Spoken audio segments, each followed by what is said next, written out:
de personalização genética e também falar um pouquinho de inteligência artificial, tá? Vou falar muito aqui de inteligência artificial voltada também para a área de genética, ok? Então, eu vou falar um pouquinho como que a gente estuda os genes. Então, eu falei muito semana passada sobre essa parte de genômica nutricional, genômica esportiva, que a gente consegue predizer aí doenças através de genes. Agora, eu vou mostrar para vocês como a gente faz para estudar os genes, certo? Mas antes disso, eu tenho que saber se vocês sabem o que é um gene. O que é um gene, gente? Hein?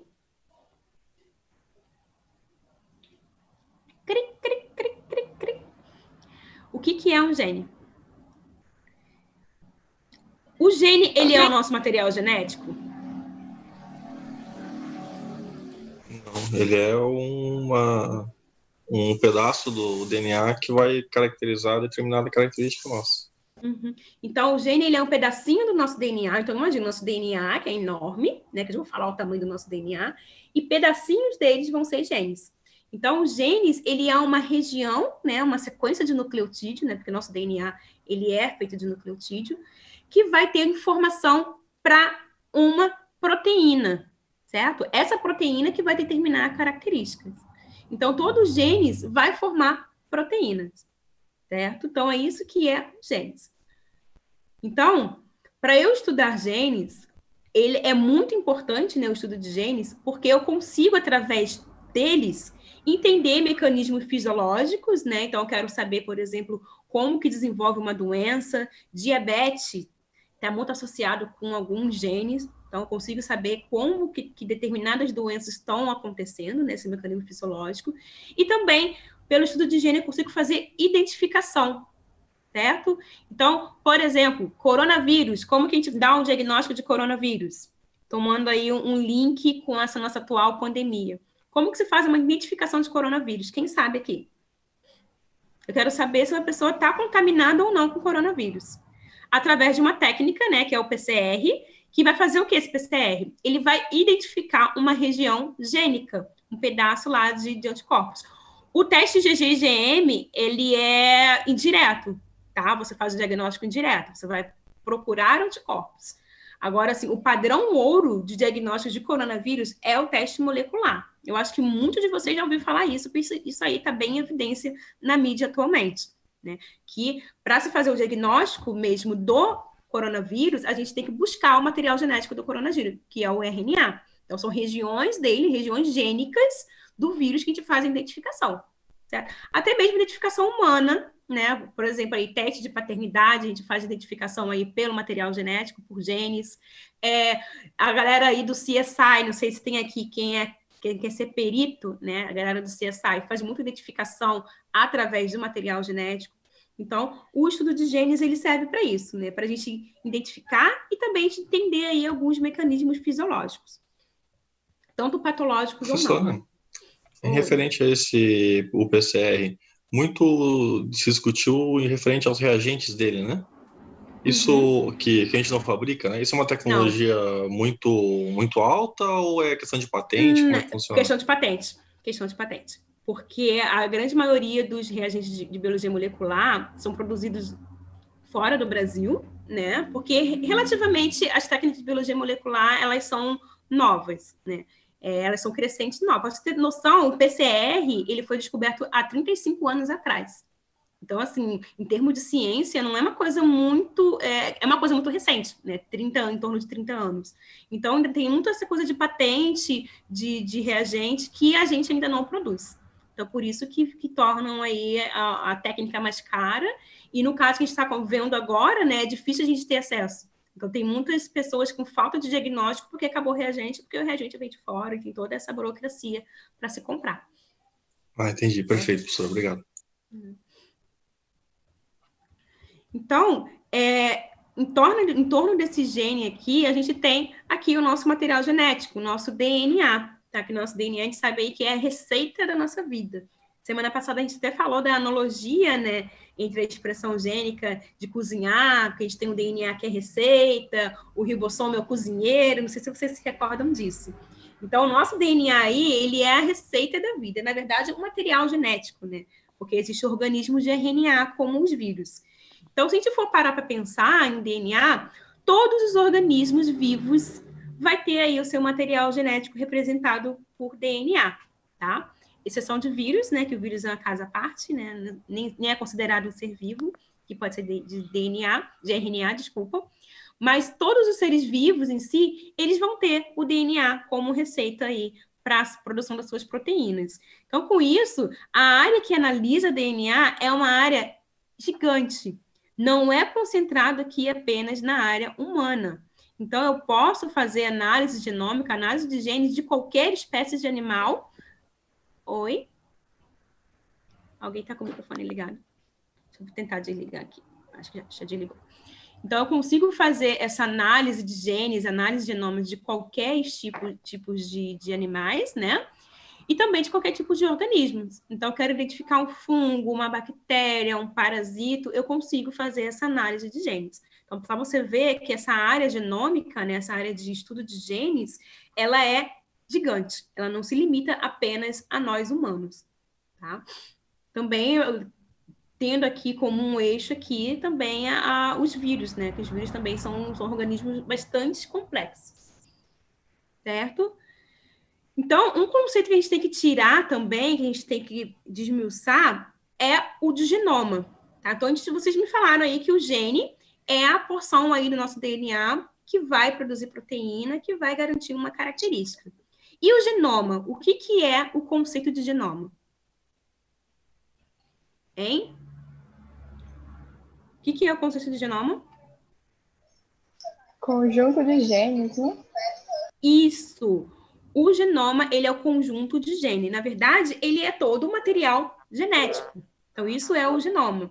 Só para vocês terem noção, o nosso DNA, ele tem o tamanho de 3,3 bilhões de pares de base, né? Já vou explicar isso mais para frente. Então, pensa que o nosso DNA, ele é gigantesco.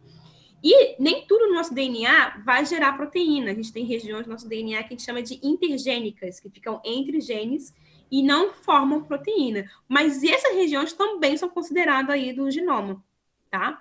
Então, o genoma, ele tem o conceito aí de ser a reunião de todos os genes, mas, na verdade, ele é todo o material genético do indivíduo.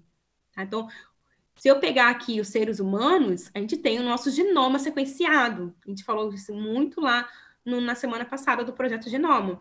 Mas qualquer organismo, eu tenho também o genoma completo. Se eu pegar uma plantinha, a margarida, que é a margarida que cresce no seu quintal. Será que existe genoma da margarida?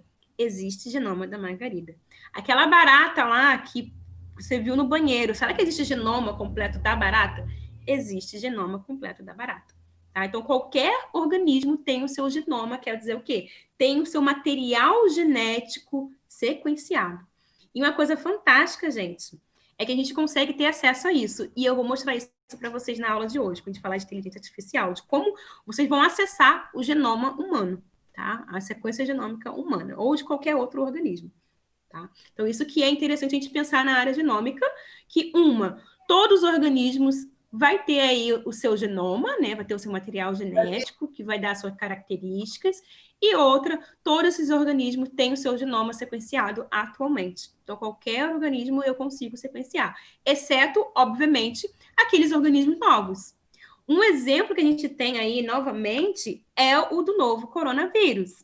Então, o novo coronavírus, ele é relativamente um vírus novo, e eu acho que vocês, com certeza, vocês já ouviram dizer, lá no início do ano, em janeiro, falando cientistas brasileiros sequenciaram o genoma do novo coronavírus. Vocês já ouviram falar sobre isso? Sim ou não? Quem é que nunca ouviu falar sobre isso esse ano, gente? Esse ano que mais se ouviu foi falar de coronavírus, né? Então, o que quer dizer isso? Cientistas brasileiros sequenciaram o genoma do coronavírus. Quer dizer que se sabe a sequência nucleotídica desse vírus, certo? Isso, a Jaque. Então, hoje eu vou mostrar para vocês como a gente faz esse sequenciamento, qual foi a metodologia que foi utilizada para isso, tá? Então, a gente tem, toda vez que a gente descobre uma nova espécie, seja de vírus ou de outros organismos, a gente sequencia o genoma completo. Para quê? Para a gente poder estudar, Sabe? Se o gene não é a característica do indivíduo, então se a gente estudar todo o genoma, a gente consegue aí saber como que é a característica desse organismo. É o que está acontecendo também aí com esse novo vírus. Depois que sequenciou, a gente tem aí, está estudando ele para poder desenvolver vacinas contra ele. Certo? Então, só aqui retomando nesse conceito de gene genoma, né? Uma colega que falou sobre introns e exons. Introns e exons são regiões dentro de um gene, tá? Não vou me aprofundar nisso, senão vocês vão quebrar a cabecinha aí na genética. Mas a gente pode ver isso em outro momento, tá? Então, só mostrando aqui o nosso material genético, né? Que é aqui sequência de nucleotídeo, né? DNA, no caso, fita dupla, né? Todo mundo se recorda disso da aula de biologia básica, né? Do ATCG, né? Acho que todo mundo aqui sabe o que é isso, né? Por favor, quem não souber o que é essa letrinha, por favor, levante a mão. Todo mundo sabe o que é essa letrinha aqui, né? Que são os nucleotídeos. Tá. Então, regiãozinhas aqui vão formar o nosso gene. Então, o nosso DNA aqui tem vários genes, grupo de vários genes. E a gente sabe também que o nosso DNA ele vai se compactar para formar os nossos cromossomos. Então, cromossomos nada mais é do que o DNA compactado aí de uma forma física, que é os cromossomos, certo? Só retomando aqui esses conceitos básicos de genética também, é que a gente sabe que esse trecho aqui, ó, do gene, né? Então, a gente sabe que ele vai virar um RNA para depois virar uma proteína. Então, por isso que o gene aqui que eu falei, que gera proteína, que vai ser responsável pela característica do organismo, certo? Então, chegando aqui no conceito, né, de genoma, deixa eu só avançar aqui. Então, o conceito do genoma, o genoma, ele vai variar principalmente o seu tamanho de espécie para espécie. Então, nós, seres humanos, como eu falei, nós temos o genoma aí de mais ou menos, né, 3,3 bilhões, né, que é gigabases de pares de base. Então, quer dizer que o nosso genoma é bastante enorme, né, grande, comparado com outros indivíduos. Porém, olhando aqui um sapo, né, o bufo-bufo, o sapo, ele tem 7 bilhões de pares de base. O sapo, ele tem mais do que o dobro do tamanho do nosso genoma. Será que isso quer dizer que o sapo, ele é mais inteligente ou ele é, sei lá, melhor do que a gente? Será que isso quer dizer? Sim ou não? Hein? Pelo jeito, em breve será, né? Não quer dizer nada. Se você, toda vez que você encontrar um sapo, agora fala assim, nossa, você tem um genoma maior do que o meu. Não, só você esperança para a humanidade. Só para você ter uma ideia, uma ameba, né? Uma amoeba, ela tem 670 bilhões de pares de base. Será que uma ameba é mais inteligente do que a gente? Isso não quer dizer... quer dizer que eles passaram por mais processos que a gente? De evolução, alguma coisa assim? Não é questão de processo de evolução. A gente pode perder, porque no processo de evolução você pode tanto ganhar números de genes, né, ou números de material genético, como perder.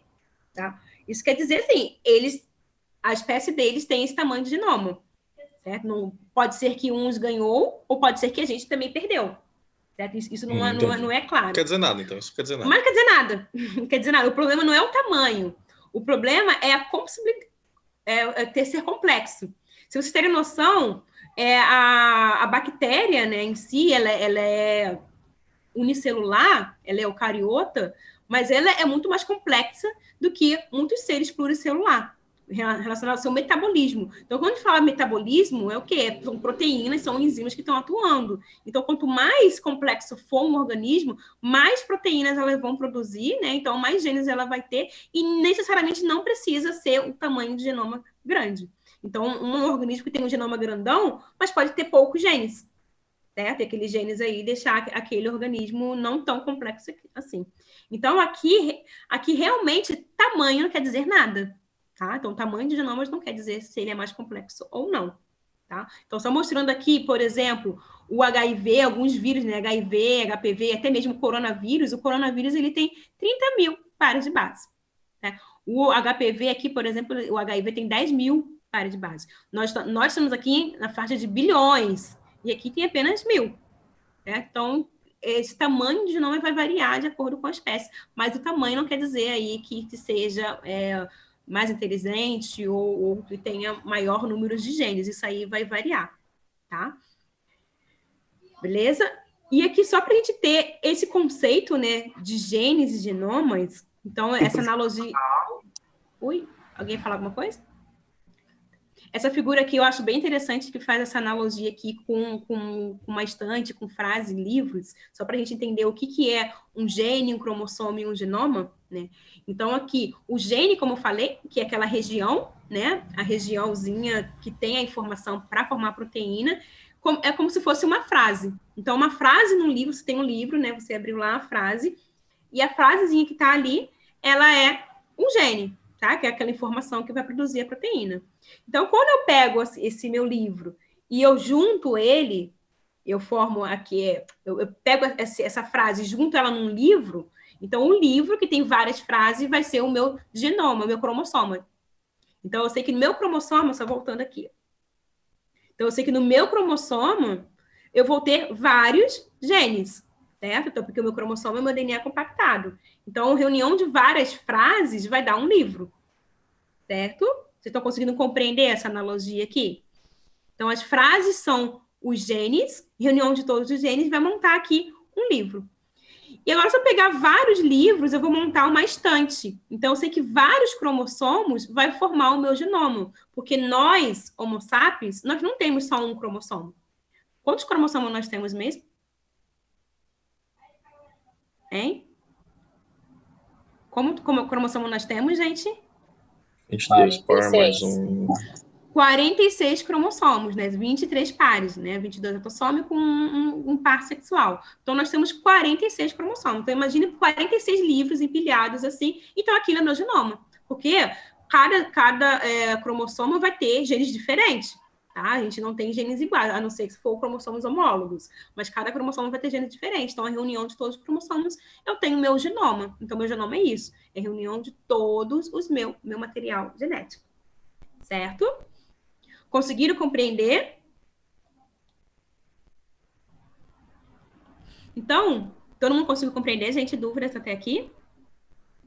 O que é gene? Principalmente, o que é gene e o que é genoma? A colega estava perguntando aqui que um gene dá origem a uma proteína. Nem sempre, tá? Tem gene que vai dar origem a uma proteína e tem um gene que pode dar origem a proteínas diferentes, mas isso também é um assunto de genética mais aprofundado. Pesquisem aí, vocês gostam que eu falo isso, né? Pesquisem sobre splicing alternativo. Tá? Eu vou ver se eu monto um curso só de genética para vocês, tanto de genética, que na verdade eu já dou um curso assim, tanto de genética básica, genética mais aprofundado e também métodos de biologia molecular. Tá? Eu deixo disponível para vocês depois. Tá? E de ver todo esse assunto de proteína, de como é formado e como não é formado. Isso mesmo, Isabela, splicing alternativo. Então, o splicing alternativo que tem a capacidade de pegar um gene e formar outras proteínas, tá? Diversas proteínas. Beleza? Então, tendo essa ideia aqui, o que é gene, o que é genoma, a gente consegue já ter uma ideia de estudar, e principalmente de métodos para estudar. Então, tem determinadas doenças que eu, analisando apenas um gene, eu já consigo predizer o desenvolvimento dela. Então, aqui, eu só pegando um gene, só pegando aquela regiãozinha, um gene só, eu já consigo dizer, ó, essa pessoa, ela pode ou não desenvolver determinada patologia ou determinada característica, certo? Um exemplo, alguém tem um exemplo para falar sobre isso? Um gene que eu consigo dizer se tá ou não? Alguém tem isso em mente? Vou dar um exemplo que eu vou citar mais para frente. No caso do câncer de mama. Caso de Angelina Jolie, tá? Que é um que eu também vou retomar mais para frente. Não sei se vocês conhecem aí o caso da Angelina Jolie sobre o câncer de mama e câncer de ovário. Então, no caso dela, ela analisou, na verdade, ela analisou 2 genes, né? Mas analisando só um também, ela conseguiria ter o resultado. Então, analisou só um genezinho e ali já conseguiu dizer, ó, você tem 80% de chance de desenvolver um câncer de mama. Certo? Então, aqui eu estudo um gene, que vai me dar uma característica que no caso, aí na nossa medicina personalizada, né, vai me dizer se tem aquela tendência ou não de desenvolver determinada doença.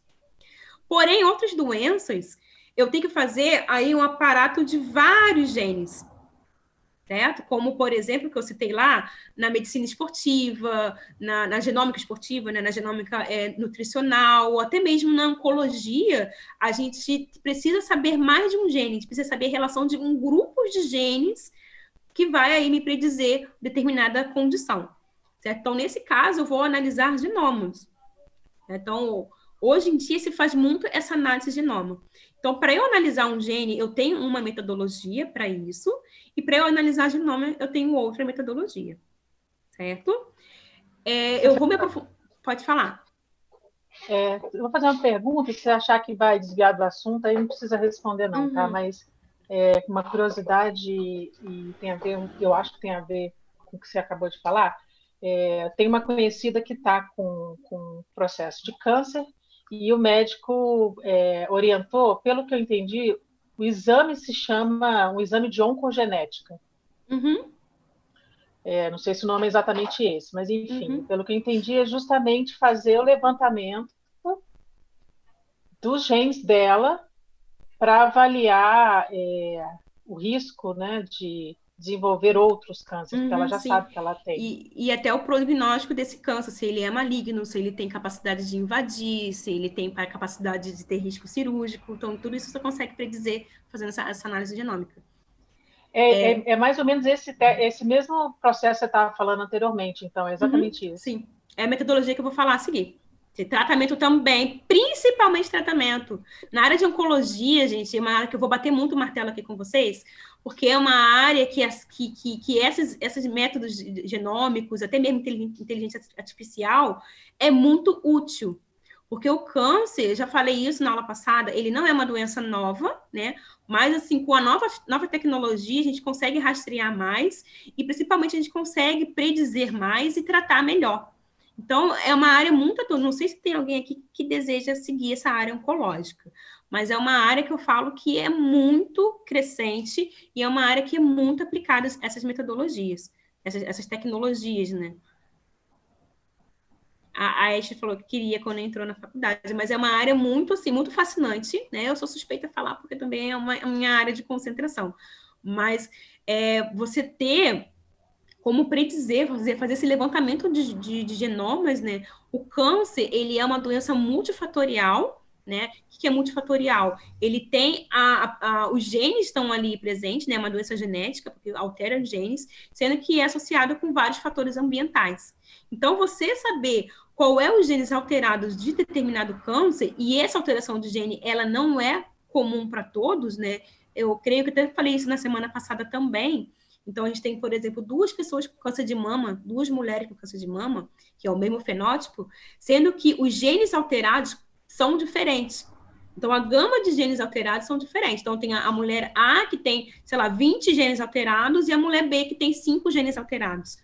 E em relação ao desenvolvimento desse câncer. Então, eu estou fazendo esse rastreamento, e principalmente quais genes estão alterados, eu consigo aí ter um melhor tratamento, saber se vai ser mais agressivo, saber se a cirurgia vai ter efeito ou não. Então, eu consigo fazer essa análise mais personalizada. Tá? Conseguiram compreender? Só uma curiosidade. Sim, só uma última pergunta sobre esse assunto. Nesse caso, essas alterações, né, de genes, elas são individuais. O que eu quero dizer? Qual que é a pergunta? Quer dizer o seguinte, eu não posso, a partir de, vamos supor, se eu tivesse feito o teste, feito o meu mapeamento, ele não é válido necessariamente para a minha irmã, por exemplo, para minha filha. Não. Correto? Não, cada não pessoa tem que fazer o seu. Cada pessoa única. Cada pessoa tem que fazer o seu. Dependendo dos genes, tem alguns genes que são associados que é hereditário. No caso que eu falei da Angelina Jolie, né, lá do BRCA, a mutação é a mutação hereditária, a alteração desse gene. Então, quando é hereditária, a gente é muito mais propenso de desenvolver. Porém, você pode receber a mutação somática, mutação ao longo da vida. E essas mutações aí que vai causar aí essa alteração. E vai ser associada aí com a doença, no caso aqui do fenótipo câncer. Professora, no caso da amiga, da colega ali, ela E o médico pediu um exame de oncogenética, né? Uhum.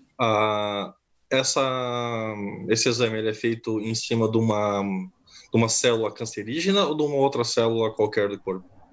Sim, você pode fazer com a célula qualquer do corpo e também se faz pela célula cancerígena. Isso vai depender muito do tumor.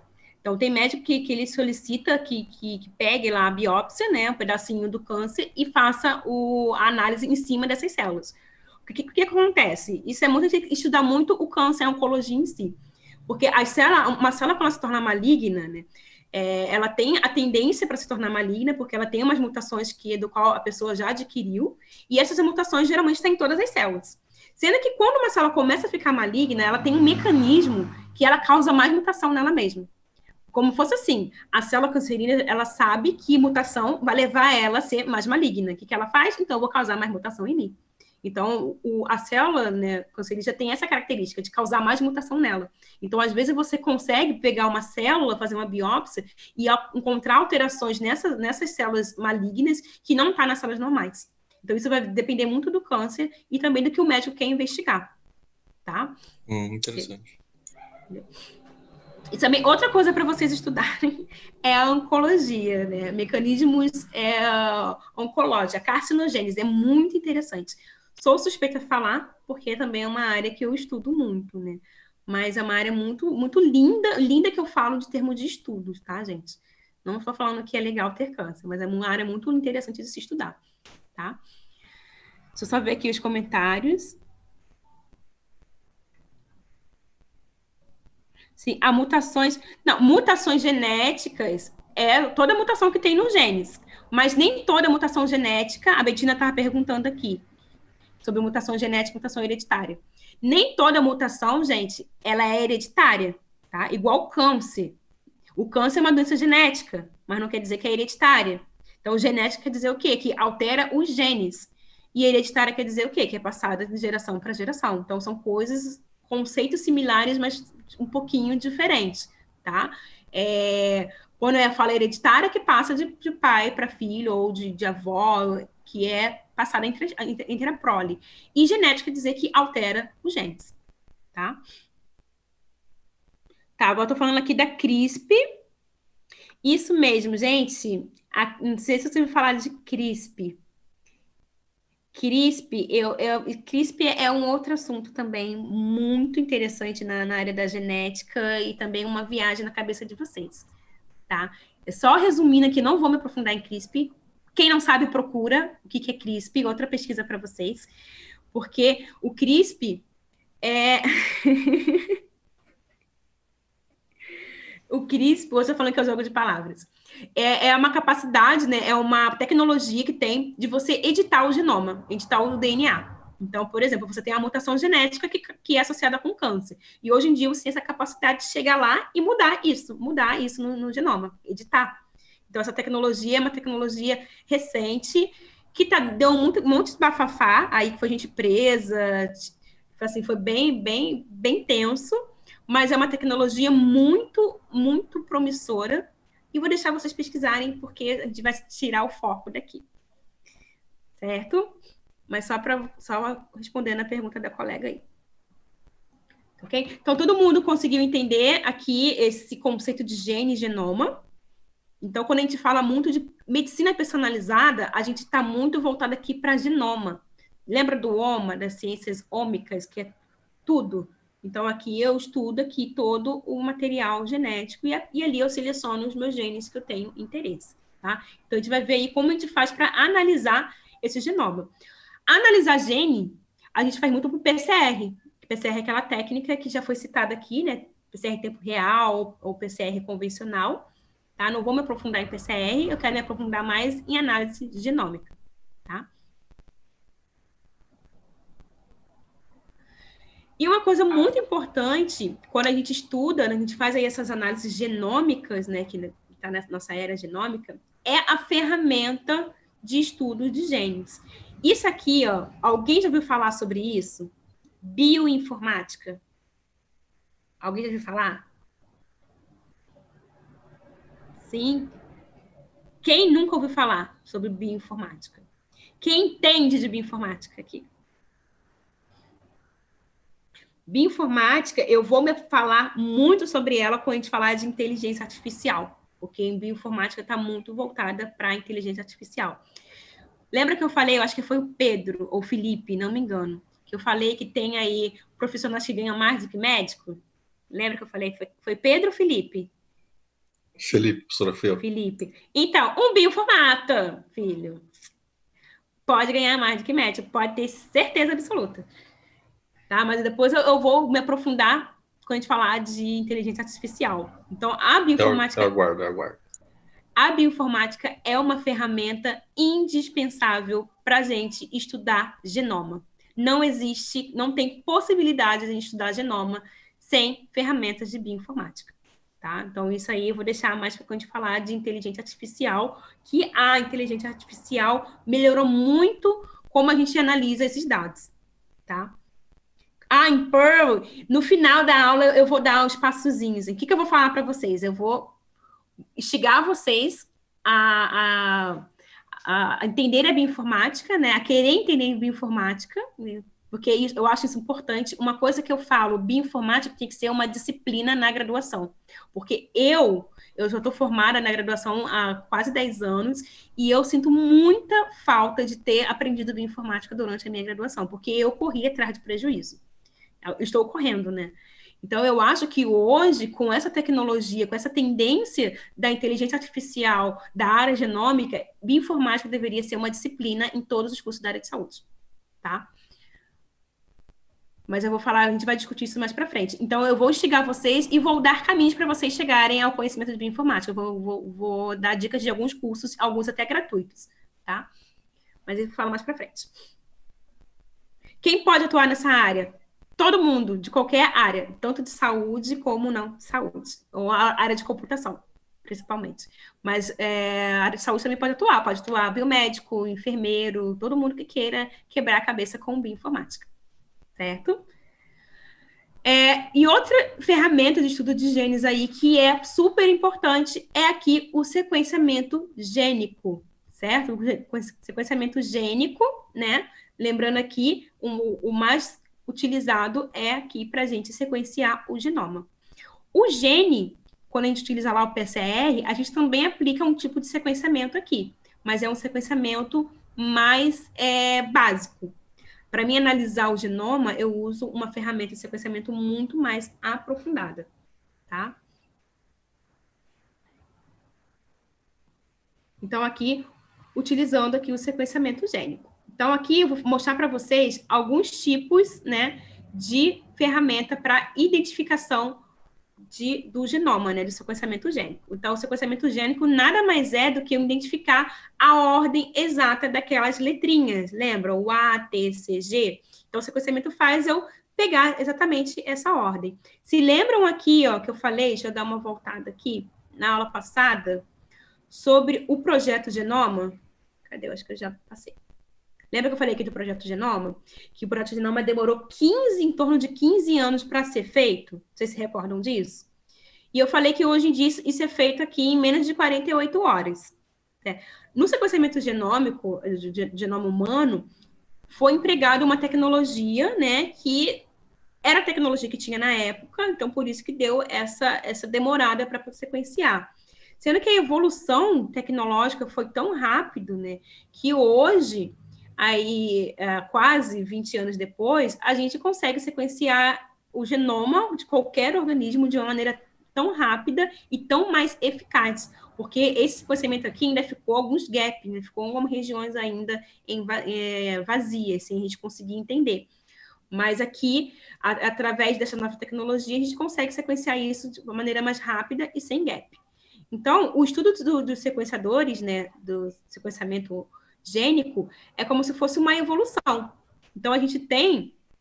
deixa eu só botar isso aqui para cá.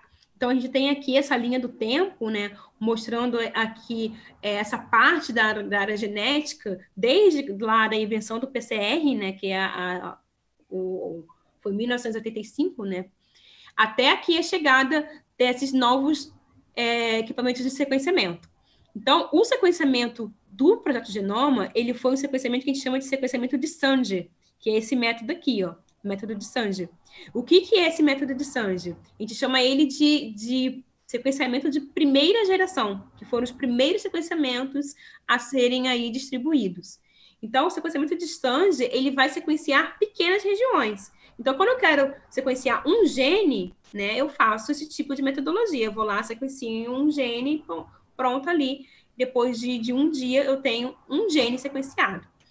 Sendo que com a evolução, né, da tecnologia e também com essa evolução, essa ânsia, né, de entender doenças, se for necessário a gente ter tecnologias que a gente consiga sequenciar mais genes ao mesmo tempo. Então, com esse avanço, a gente entrou aqui na era do sequenciamento de segunda e de terceira geração, certo? Então, o sequenciamento de segunda geração foi chamado de sequenciamento de nova geração, ou chamado também de NGS.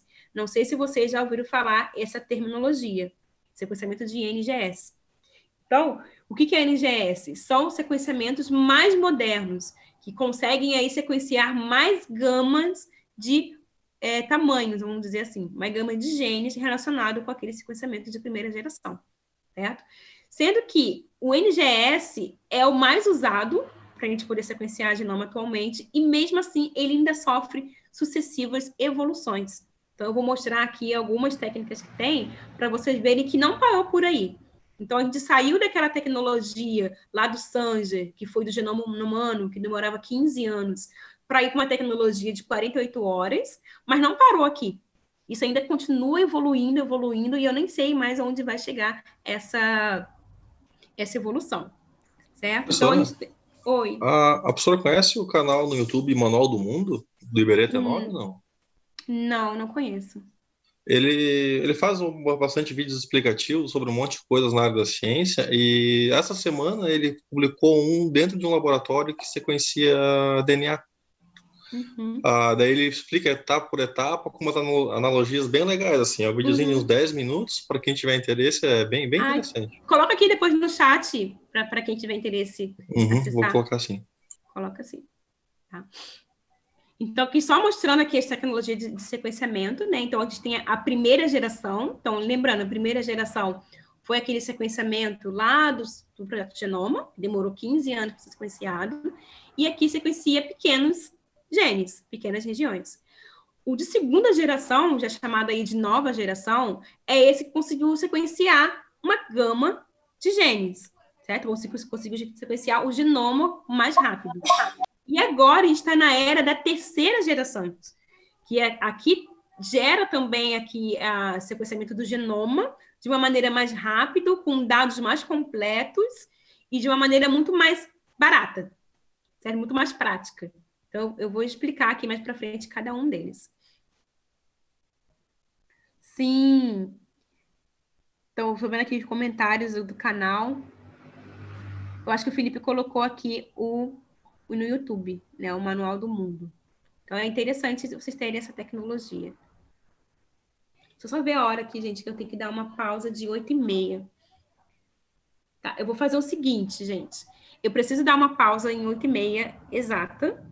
Então, eu vou fazer um intervalozinho, tá? E depois, quando a gente voltar, eu falo aí dos sequenciamentos, né? Me aprofundo principalmente aqui no NGS, e a gente fala um pouquinho sobre inteligência artificial e bioinformática, tá? Então, nós vamos voltar, vou dar de 20 minutinhos. A gente volta 8h50, pode ser? São 8h30 agora, tá? Deixa eu colocar aqui novamente. E a gente tem aí o de primeira geração, que é o sequenciamento de Sanger, já vou falar sobre ele, que foi a tecnologia usada para sequenciar o genoma humano. Então, com a evolução tecnológica, a gente entrou aí nas tecnologias de sequenciamento de segunda geração, que é o que a gente usa muito hoje em dia. Mas a gente já está caminhando aí para a terceira e talvez a gente caminhe também para a quarta. Então, isso só tende a se evoluir, tá? Então, vou explicar aqui rapidamente o que é cada uma das tecnologias. Então, a primeira tecnologia, né, da primeira geração é a de Sanger, né, que é a terminação de cadeia, que a gente fala. Então, esse sequenciamento, ele vai sequenciar pequenas regiões, ele vai sequenciar gene. Então, eu quero saber lá o gene BRCA, o gene FTO. Então, eu vou fazer um PCR e vou sequenciar apenas esse gene. Porém, a gente sabe que o nosso genoma, ele é repleto de genes, ele tem aí vários genes. Então, essa tecnologia, ela fica muito limitada quando eu quero estudar vários genes, certo? Que nem o exemplo que eu dei lá. Quando eu quero investigar lá a oncogenética, né? Então, a oncogenética não é só um gene, a grande maioria da oncogenética não é só um gene que eu tenho que avaliar. Eu tenho que avaliar um grupo de gene. Então, essa tecnologia, ela fica um pouco defasada em relação a esse meu problema, né? A esse meu novo alvo que eu quero estudar além de um gene. Então, com a evolução tecnológica, se permitiu aqui a segunda geração de sequenciamento gênico, que é a sequenciamento de nova geração ou de próxima geração, que a gente chama de Next Generation Sequencing, que é o NGS.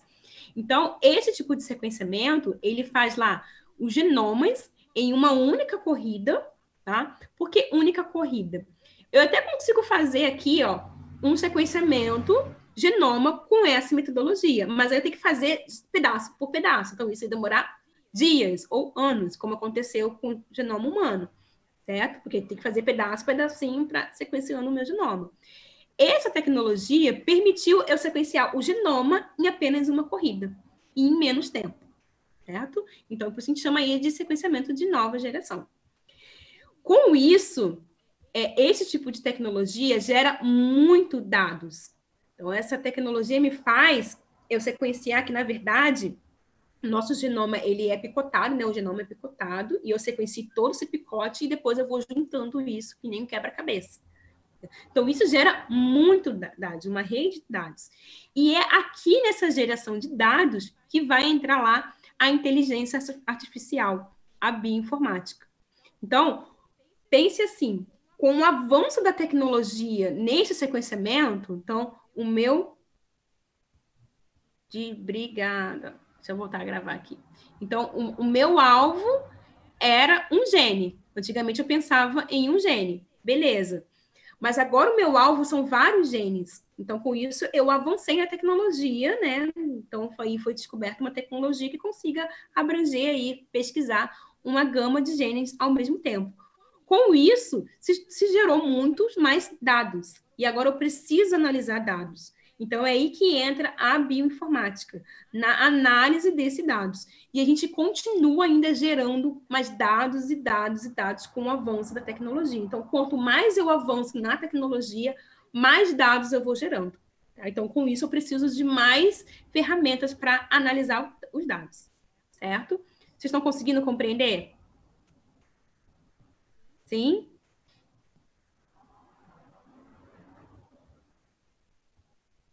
Então, aqui só dando exemplo, né, porque a tecnologia de segunda geração, ou de nova geração, ela não é uma tecnologia em si, né, então elas são vários tipos de métodos, né, de equipamentos que são considerados como nova geração, ou segunda geração. Então, a gente tem aqui o pirossequenciamento, o Solex, o Ornithoric, o Solid, então são todos aqui tecnologias, né, equipamentos que fazem esse sequenciamento, que na verdade, isso aqui são tudo nomes de empresas, né, patenteadas. A mais poderosa que tem, vamos dizer assim, que é a mais utilizada, é essa daqui, é da Illumina. Então, se a gente falar em tecnologias de nova geração utilizadas em vários laboratórios para diagnóstico, para pesquisa, a gente se concentra muito aqui na Illumina. A Illumina monopolizou muito essa tecnologia de segunda geração. Tá? E se vocês jogarem lá no YouTube, existe um canal da Illumina que ela coloca vários vídeos, tem alguns vídeos que tem tradução, né? Porque a Illumina, ela não é brasileira, nenhum desses daqui ela é brasileira, né? Por isso que essa tecnologia tende a ser um pouco mais cara, né? Mas é interessante que a Illumina tem vários cursos no YouTube, que é bem interessante, que explica como que é essa metodologia, como que se utiliza, então é bem legal. Tá? E eu vou também, naquele curso que eu vou montar para vocês futuramente, eu vou tentar explicar como que funciona em si esse sequenciamento. Então, aqui é o equipamento, né? O equipamento também é uma evolução, né? A evolução tecnológica, quanto aumenta de tamanho, porque está evoluindo, né? Então, repare, computador era uma coisa gigantesca, né? Então, quanto for mais diminuindo, porque mais tecnologia está tendo. Então, esses equipamentos também são assim. Então, aqui a gente tem o primeiro equipamento da Illumina e aqui o segundo equipamento da Illumina, que foi diminuindo do tamanho, certo? E vocês vão ver que o de terceira geração diminuiu muito mais o tamanho e é muito mais eficiente tecnológico, certo? Então, aqui, para quem vai se concentrar aí na área de genômica, gravem esse nome aqui, Illumina, que vocês vão ouvir falar muito sobre esse nome, que é a empresa que tem um monopólio aí do sequenciamento de nova geração no mundo, tá?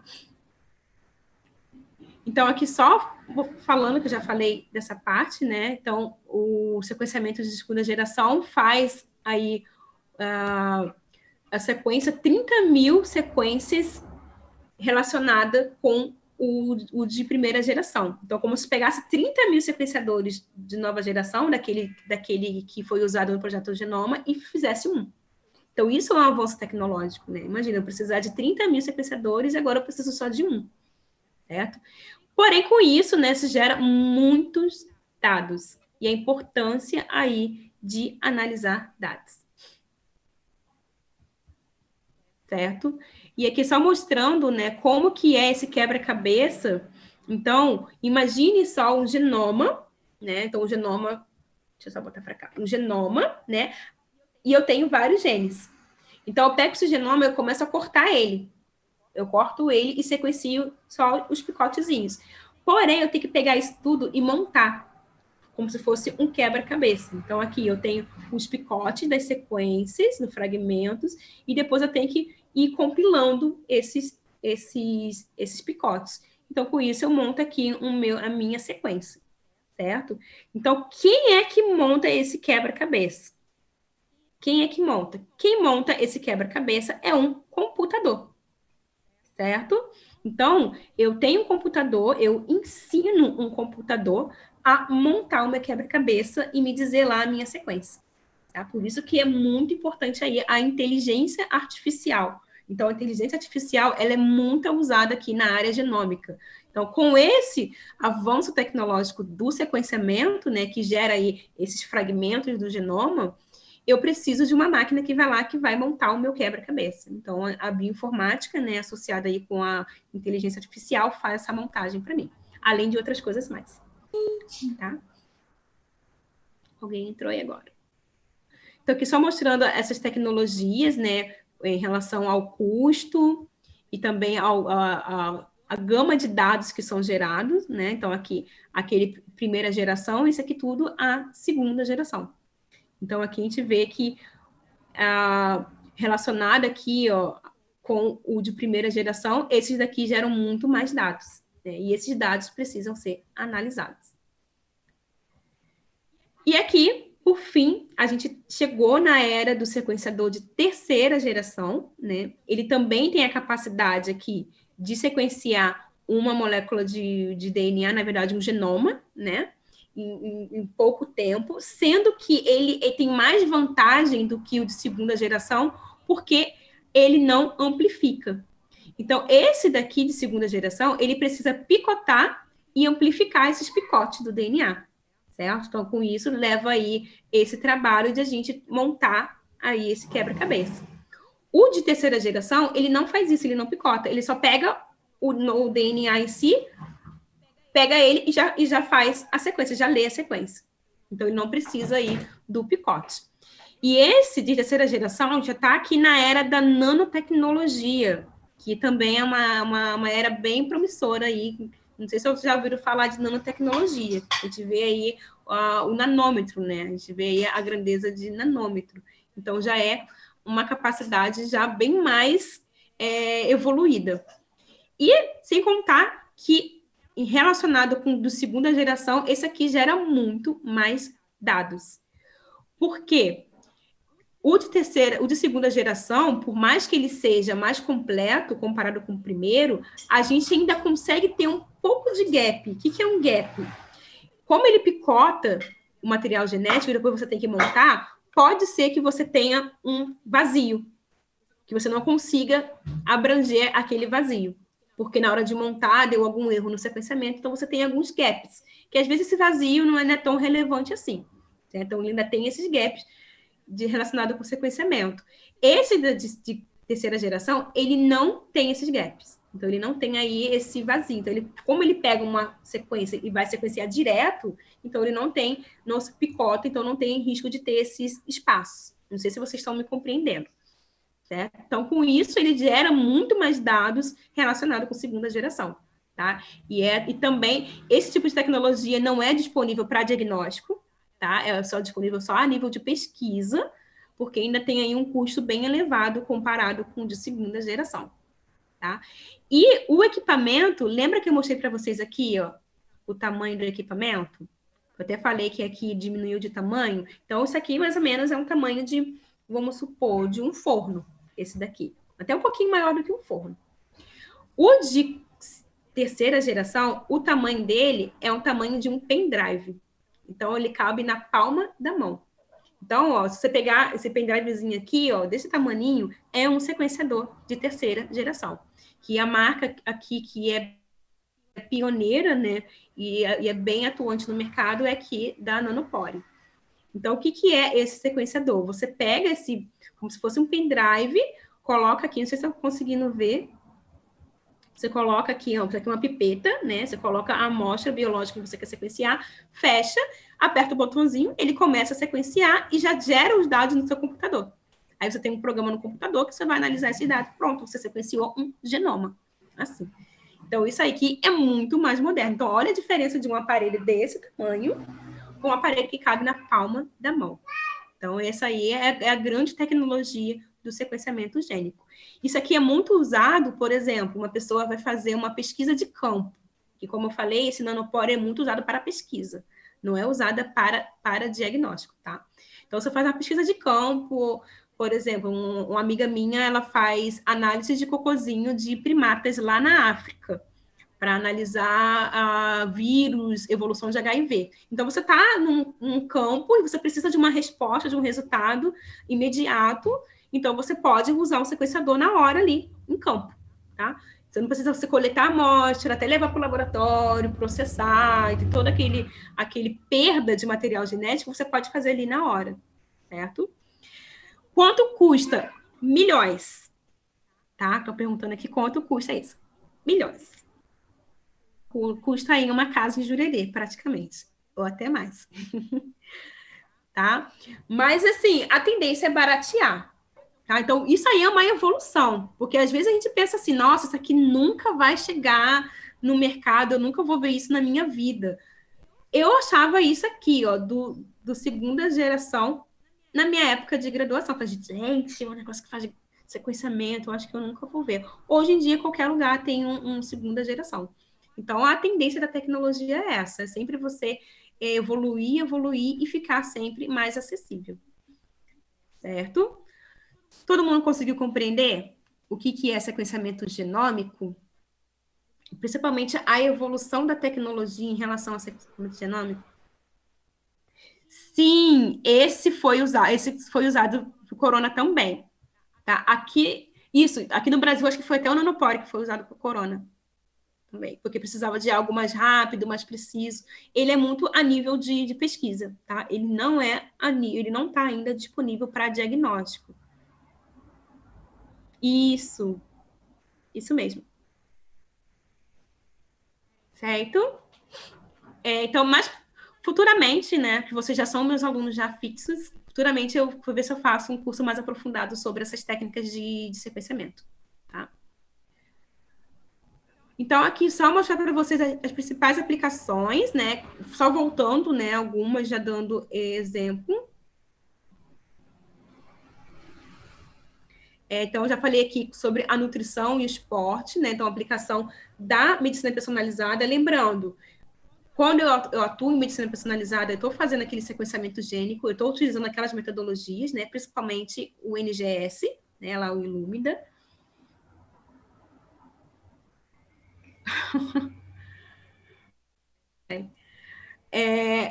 E Aqui um exemplo, né, da aplicação em nutrição e esporte é a gente investigar genes associados a uma pessoa ser suscetível a doenças crônicas não transmissíveis. Então, por exemplo, obesidade, diabetes, que é uma DCNTs, né, que é doenças crônicas não transmissíveis, a gente consegue saber se são pessoas suscetíveis por levantamento de alguns genes. Então, existe um gene aqui, ó, o FTO, que ele é associado a acúmulo de gordura corporal. O que acontece? Uma pessoa que tem esse gene mutado, ela tem muito mais tendência a engordar, a ter acúmulo de gordura. Então, eu fazendo análise desse gene aqui, ó, associado, obviamente, com outros genes, eu posso dizer aí se a pessoa ela é suscetível a ter obesidade e até mesmo ter a diabetes, que a gente sabe que diabetes também é muito associado ao aumento de peso, certo? Então, eu consigo aí predizer. Eu até deixei aqui alguns trabalhos de referência, se vocês quiserem, eu mando depois o artigo para vocês. Tá? Eu tentei buscar alguns de referência nacional, mas tem muitas referências também internacionais. Tá? E, então, eu consigo fazer esse FTO, que é o mais conhecido, nutricionista. Vocês vão muito falar sobre FTO, que é o gene da gordura, do gordinho. Então, a gente tem que torcer para ter o FTO não mutado, aí para a gente poder, né, não ter o acúmulo corporal. Também tem outro gene, que é o MC4R, não, MR4C, desculpa, que ele é também associado com saciedade. Então, tu já conhece aquela pessoa que só come, nunca fica saciada? Não sei se vocês já conhecem pessoas assim. Então, tem um gene que regula isso, saciedade. Então, quando a gente come, esse gene, né, quando a gente está lá no nosso intestino absorvendo nutrientes, estão lá como fosse um ligar no cérebro para dizer assim, ó, estou saciado. E a pessoa para de comer, certo? Então, tem pessoas que têm a mutação num gene que regula essa saciedade. Então, quer dizer o quê? Que o cérebro dela está sempre ligado. Por mais que ela coma, ela não fica saciada. Então, ela só come. Então, esse gene associado com o FTO, que vai dar aí o espectro da pessoa, ela ser obesa, ser suscetível à obesidade ou não. Certo? Conseguiram compreender? Então, a gente consegue fazer esse levantamento desses genes através dessas técnicas de genomas. Então, outro aqui, ó, também associada a desempenho esportivo, a gente tem esse gene aqui, ó, da actina. O que é a actina? A actina, ela é uma proteína muscular, né, que vai formar aí tecido muscular. Então, que ela é muito associada com função muscular e também desempenho esportivo. Então, existe uma mutação, né, nesse gene do qual a pessoa não vai ter muito bem a função muscular e vai ter um desempenho esportivo e, principalmente, desempenho para força mais debilitado. Então, em atletas, por exemplo, a gente pode fazer levantamento desse gene para saber se ele tem aí uma boa função muscular. Então, a gente faz lá aquele método de identificação de gene, né, o NGS, para saber se tem ou não esta mutação. Certo? Outro exemplo aqui, ó, é no caso aqui da farmacogenética. Então, a farmacogenética, a gente também vai investigar genes associados a metabolismo de medicamento. Então, um dos principais aqui, ó, é a família das CYPs, né? Principalmente aqui a CYP2D6, que é responsável, exemplo aqui, pelo metabolismo de vários antidepressivos, neuroepiléticos e antidepressivos. Então, por exemplo, uma pessoa, ela toma remédios de depressão, mas não faz efeito, ou dá efeito reverso, ou a pessoa tem efeito colateral. O que deve ser? Pode ser uma mutação nesse gene, tá? Que aí pode levar ela a não metabolizar aquele fármaco, e assim tem um efeito colateral. Certo? Também a gente investiga esses genes pelas metodologias. E, por fim, aqui também um exemplo na oncologia, né? Então, investigação de gene associada ao câncer. Então, o exemplo aqui que eu dei, né? O BRCA1, BRCA2, que é preditivo de câncer de mama, que foi o gene que a Angelina Jolie fez. Então, a Angelina Jolie, ela tem dinheiro e ela fez esse teste aí de NGS, né? Esse sequenciamento gênico, e ela verificou que ela tinha a mutação e, com isso, a predisposição hereditária para o câncer de mama. Então, a gente faz o estudo desses genes aqui.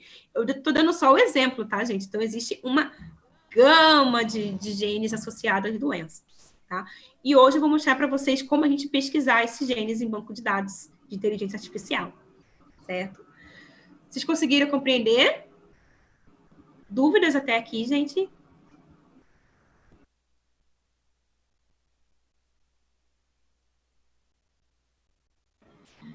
Dúvidas? Vocês estão conseguindo compreender? Tá.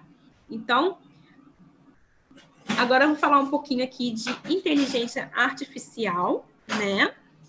Então, peraí, gente, um momentinho, só que a minha filha tá me batendo aqui.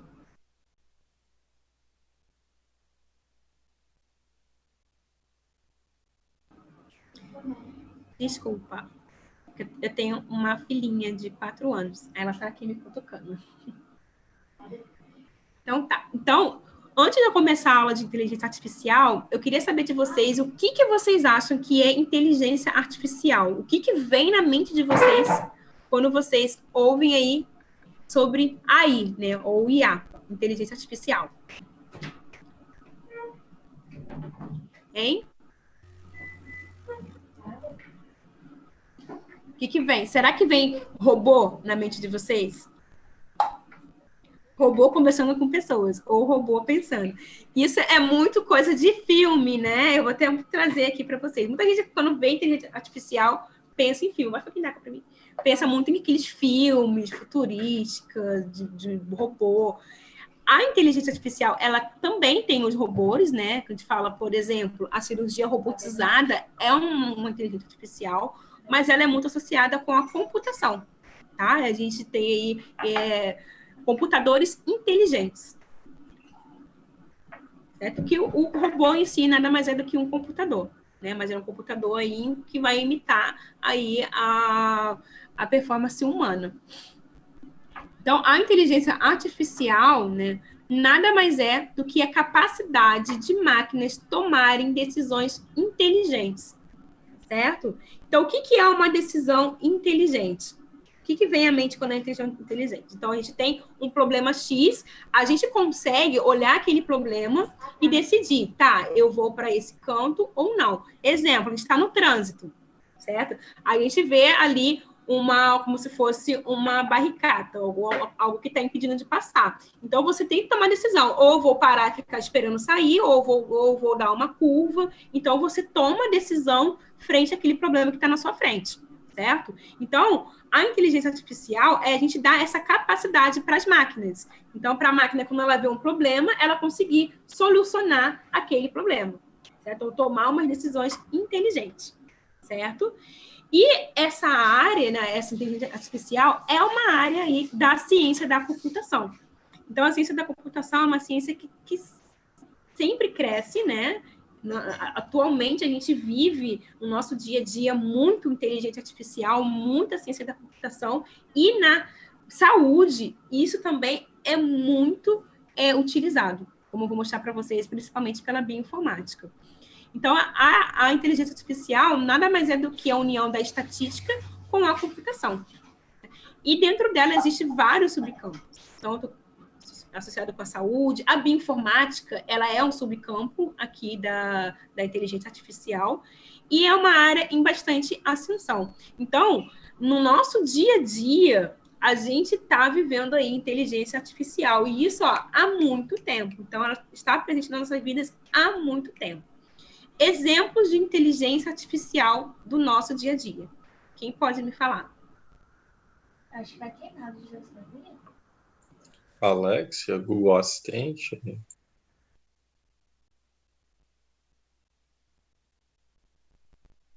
Celular. Acho Professora, você tá... Desculpa, agora que eu vi. Sim, ó, a Alexia, a Siri é uma inteligência artificial. Mas o que, gente? Estão muito assim para coisas. Então, eu vou dar exemplos aqui. O professor, o próprio Google. O Google é a Netflix, o Uber, certo? Então, só tomando aqui, que eu falei no início da aula, quando a gente fala em inteligência artificial, a gente fala muito em robô, e a gente pensa muito nesses filmes, né? Não sei se vocês já viram esses filmes aqui, certo? Então, a gente pensa muito nesses filmes com robô, a gente lutando com máquina, a gente interagindo com máquina, mas a inteligência artificial, ela não é isso hoje em dia. Hoje a gente não tem uma interação um robô como a gente tem nesses filmes, tá? Então, o nosso dia a dia de inteligência artificial, por exemplo, o nosso trânsito, o semáforo, ele é mediado, controlado por inteligência artificial. Então, ele sabe o horário, ele sabe o fluxo de carro que está passando ali, certo? Então, ele consegue saber aí quando vai fechar ou não vai fechar. Até mesmo o nosso mapa, né? O Waze, Google Maps, também é inteligência artificial. Atendimento. Quem aqui já ligou para um banco ou, sei lá, para operadora de celular e quem está falando é um atendimento digital? Quem aqui já viu isso?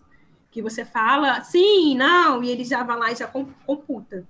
Aquilo também é inteligência artificial. Quem é essa daqui, ó? Quem conhece essa daqui? Alguém conhece? Da Magazine Luiza. A Magalu, ela é uma inteligência artificial, que também serve aí para atendimento. Também na indústria, né, para fazer carros, os carros são feitos por robótica, né, então inteligência artificial, e isso não é hoje, os carros não são feitos assim hoje, eles são feitos assim há muito tempo. Olha lá para mim. Professora, inclusive teve uma polêmica recentemente de uma modelo negra que ela estava sendo muito aplaudida, inclusive pelas marcas estarem valorizando as modelos negras, e descobriram que ela era uma modelo criada por inteligência artificial por um homem branco. E que ele estava lucrando, tipo assim, milhões de dólares com as marcas, e ela não era real. Olha só que coisa louca. Que coisa louca. Então... Gente, tem um site que eu olhei, depois eu posso mandar o link, que ele é uma inteligência artificial que gera um rosto aleatoriamente a cada vez que você atualiza o site. É um rosto de uma pessoa que não existe. Nossa, eu já passei uns 10 minutos navegando esse site, é loucura mesmo. Ó, uma coisa também aqui em entretenimento, vai dizer que nunca aconteceu com vocês, de você falar alguma coisa ou você pesquisar alguma coisa, aí você abre o Facebook e aparece aquilo que você está pesquisando. Já aconteceu isso com vocês? Você pensa assim, você pesquisa uma coisa aleatória no Google, aí toda vez que você abre Instagram, Facebook, isso é um e-mail, aparece tudo que você tá pesquisando.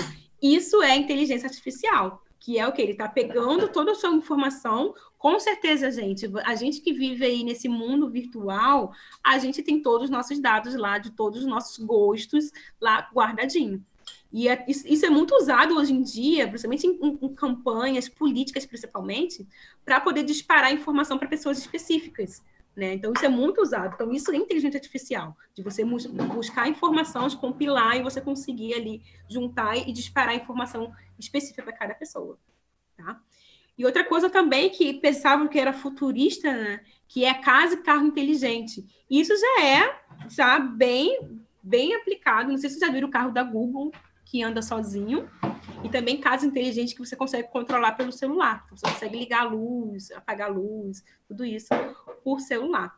Então, isso aí tem uma gama de coisas, né, de inteligência artificial que a gente utiliza e que, às vezes, está no nosso dia a dia há bastante tempo e a gente não sabe aí que é por inteligência artificial.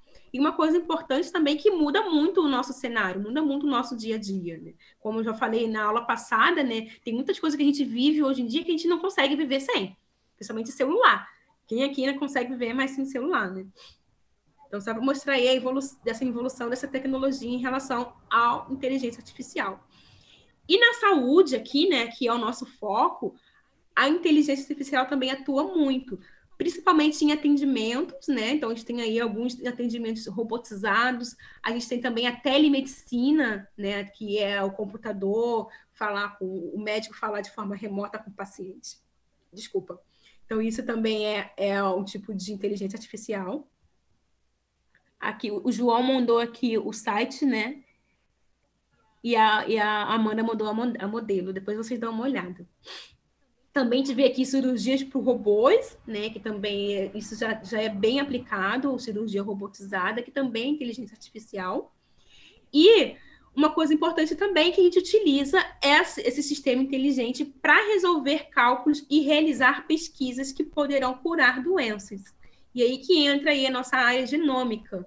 Então, através aí aqueles dados que é gerado lá do sequenciamento de nova geração, né, tanto de segunda e terceira geração, eu consigo compilar essa informação, tanto genética como informação de dados científicos, eu consigo compilar e aí eu consigo dar uma resposta, dizer assim, essa pessoa tem tendência a ter doença, essa doença tem determinada cura. Então, eu consigo ter programas, computadores que fazem isso, que fazem essa rede, associada com meus dados genéticos, associada com dados já em bancos de dados, e eu consigo só botar ali, apertar o botãozinho e dizer assim, ó, esse paciente tem tantos por cento de desenvolver tal doença, esse câncer ele tem tantos por cento de ser invasivo, o tratamento é esse. Então, o computador que consegue manipular mais esses dados, certo?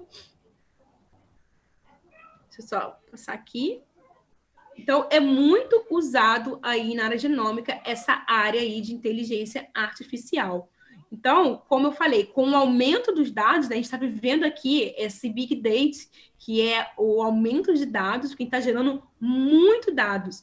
E com isso, a inteligência artificial, ela está sendo muito utilizada. Ela tem uma demanda enorme aí para a utilização dessa inteligência artificial. E dentro da inteligência artificial, a gente tem uma área chamada de Machine Learning. Não sei se vocês já ouviram falar sobre isso, que é a aprendizagem de máquina. O que é isso? É eu ensinar a máquina como ela tem que fazer, né, predizer algo. Né? Como que ela vai funcionar. Então, dessa área aqui do Machine Learning, a gente tem muito programas que fazem algoritmos, né, que você coloca lá, você ensina a máquina e depois a máquina aprende sozinha, certo? Porém, gente, isso é muito importante, que a gente utiliza muito isso na área de saúde, mas também isso é utilizado em qualquer área, e a gente tem que ter a consciência que a gente tem que usar isso para o bem. Tá? Por quê? Existem pessoas que usam esse Big Data, essa inteligência artificial, né, essa capacidade de máquinas de pegar informação, processar de maneira tão rápida e compilar, utiliza para o mal, vamos dizer assim, né, para não fazer o bem. A gente vê muito isso, por exemplo, como já citei, em políticas. Às vezes você quer favorecer um candidato político, então você junta informações, você dispara informação para pessoas específicas, também para pessoas roubar dados, né? Saiu uma lei atual, uma lei de proteção de dados, né?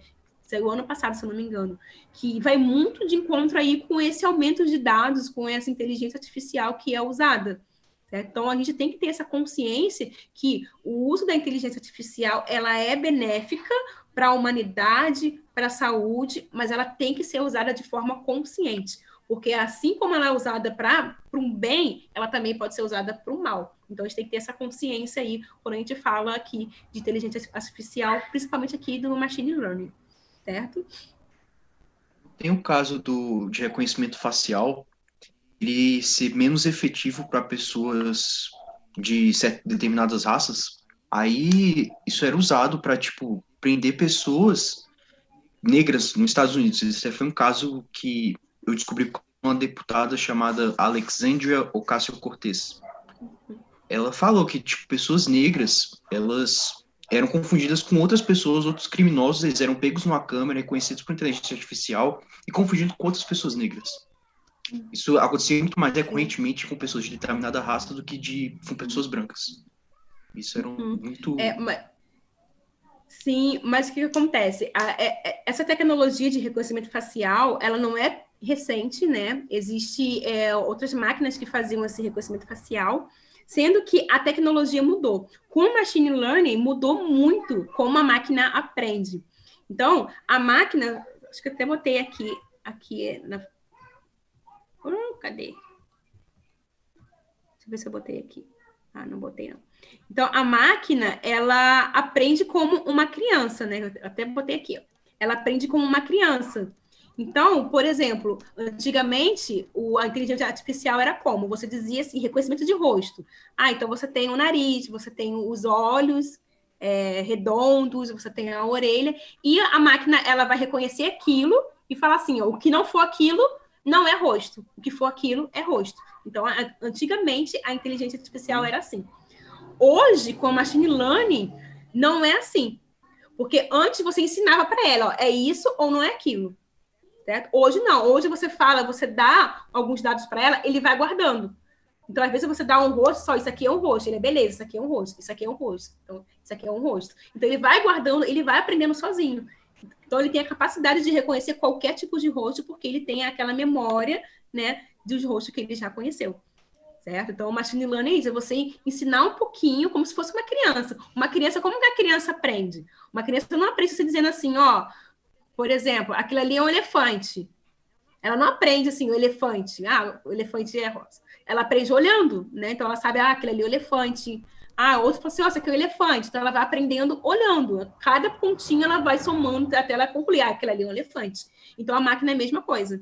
Então, a máquina, cada pontinho, ela vai pegando e vai aprendendo sozinha. E assim, ela consegue diferenciar rosto, diferenciar um monte de coisa. Certo? Eu mandei no YouTube um link contendo o vídeo que explica. Eles prenderam uma pessoa por causa disso. Como prender uma pessoa?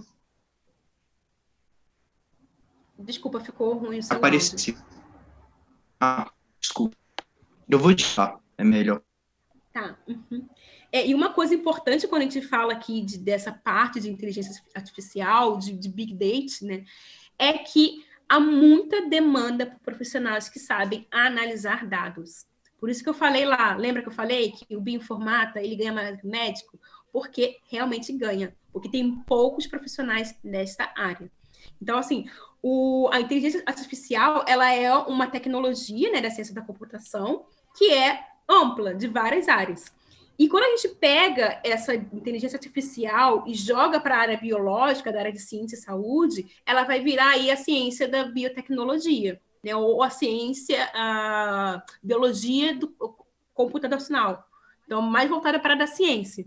Então, para a gente achar um bioinformata, o que é um indivíduo, o que é o ET, eu falo ET porque é difícil você achar esse indivíduo.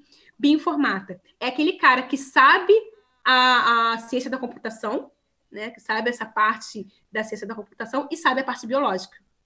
Então, ele compila essas duas informações. Então, por exemplo, ele tem que saber muito, no caso da genômica, né, que é muito, muito aplicado na genômica, ele tem que saber muito de genética, toda aquela parte do que é um gene, o que é uma epigenômica, quais são os métodos genéticos, e tem que entender também a parte da computação. Toda a parte de aprendizado de máquina, de algoritmo. Então, uma pessoa que sabe isso tudo, ela é rara. Hoje em dia, ela é rara.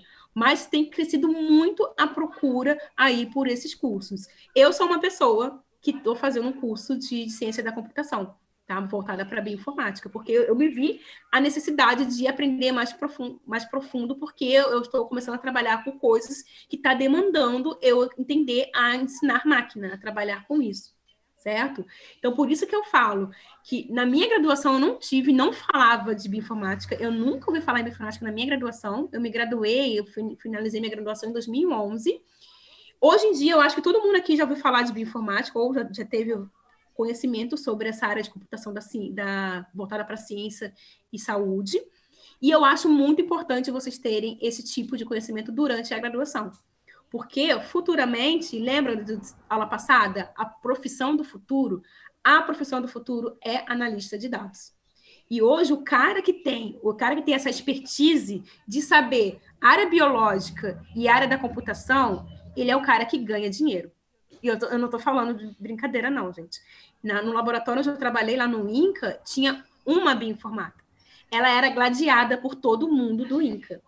Então, assim, todo mundo queria ela porque ela que sabia fazer a análise de dados, porque ninguém sabia fazer a análise de dados. Então, assim, você olha aqui no LinkedIn, eu botei o LinkedIn aqui, não é à toa, dá uma pesquisada no LinkedIn, as maiores profissões que tem, as melhores profissões, vocês vão achar analista de dados. Porque hoje em dia a demanda é muito grande com um analista de dados. Então, assim, eu não estou pedindo para vocês serem analistas de dados, mas estou pedindo para vocês entenderem pelo menos o que é bioinformática, porque vocês, principalmente quem vai atuar na área de diagnóstico, na área de ciência, vocês vão se deparar aí com essa área, tá? E mais tarde eu vou dar dicas de alguns cursos que vocês podem fazer, o passo a passo inicial para vocês entenderem mais sobre essa área. Certo? Conseguiram compreender? Então, só aqui, frisando, né, o que é o machine learning, que eu falei, né, que é a aprendizagem de máquina, né, que os computadores, né, são usados para aprender com um mínimo de programação. Então, como eu tinha falado antes, antigamente, antes do machine learning, a gente ensinava o computador, falava assim, ó, isso aqui é um copo. Então, toda vez que ele vê um copo assim, ele vai falar, é um copo, porque eu falei que isso aqui é um copo. Se eu botar isso aqui para ele, ó, ele não vai dizer que é um copo, que é para beber, certo? Mais ou menos assim, ó, isso aqui é um copo, serve para beber água, chá, alguma coisa. Se ele ver isso aqui, ele não vai achar que é, porque é diferente, porque eu ensinei isso para ele. Então, antigamente, eu tinha que ensinar para a máquina. Hoje em dia, não. Hoje em dia, eu posso falar assim, ó, isso aqui é para beber, isso aqui é para beber, e eu pego um diferente, isso aqui é para beber. Então, ele já vai compilar a informação e vai saber, ó, aquilo ali é para beber. Então, todo o outro similar, ele vai dizer que é para beber, certo? O meu unicórnio, se gostaram do meu unicórnio. Certo? Então, esse aprendizagem de máquina, a máquina, ela aprende com o mínimo possível. Então, ela tem a capacidade de gerar resultados de formas autônomas. E isso aqui é uma evolução aí em relação à inteligência artificial, porque antes você tinha que ensinar a máquina, hoje em dia você dá o mínimo para ela e ela aprende sozinha, e ela consegue dar os resultados autônomos. E também tem aqui dentro dessa machine learning, tem aqui o deep learning, que é o aprendizado mais profundo, né, que já é ele formar como se fosse umas redes neurais, que é ele ter informação e conectar com outras. Então, isso também é uma evolução dentro da inteligência artificial. Tá? Procurem sobre cursos, eu não botei aqui sobre machine learning nem deep learning, mas procurem sobre curso com isso, tem vários cursos de graça no YouTube, vídeos de graça mostrando o que é machine learning, professora, deep learning. O está cortando. Ai, desculpa. Cortou o finalzinho, repete, por favor. Eu pedi para vocês darem uma procurada sobre cursos sobre machine learning e deep learning, que tem muito no YouTube, no Udemy também tem. Então, dê uma olhadinha que é bem interessante vocês não se aprofundarem, mas vocês terem conhecimento disso, que isso é usado muito na área da ciência e da saúde, tá? Então, só dando exemplo aqui, ó. Vocês estão conseguindo me ouvir? Deu uma travada aqui. Então, aqui, ó, na atual pandemia, né, a gente usou muito essa inteligência artificial, né? Por exemplo, aqui na China, o que eles fizeram? Eles usaram robôs, né, ou câmeras, que monitoravam a face da pessoa, monitorava a temperatura, tá? Também sabia o celular, né? Fazia essa rede com o celular, né, para saber a localização da pessoa. E com isso, jogava aqui no algoritmo para saber se aquela pessoa apresentar o COVID, né, a doença, o computador sabia por onde ela passou, o dia, o horário, a temperatura, e com isso ela recebia a mensagem, ó, você precisa ficar em casa. Falei, ó, você precisa ir para o médico. Só por ela andar na rua. Então, isso é uma inteligência artificial. Na verdade, isso aqui é um deep learning, né? Porque faz essa rede, né? Com várias outras informações. Só o fato de você andar na rua, você recebe uma mensagem no celular assim, ó, você entrou em contato com alguém que apresentou Covid no dia tal, fica em isolamento por 7 dias em casa. Então, você recebia mensagem no celular dizendo isso. Então, isso é inteligência artificial em prol aí da saúde e foi bem atuante aí nessa pandemia que nós estamos vivendo. Certo?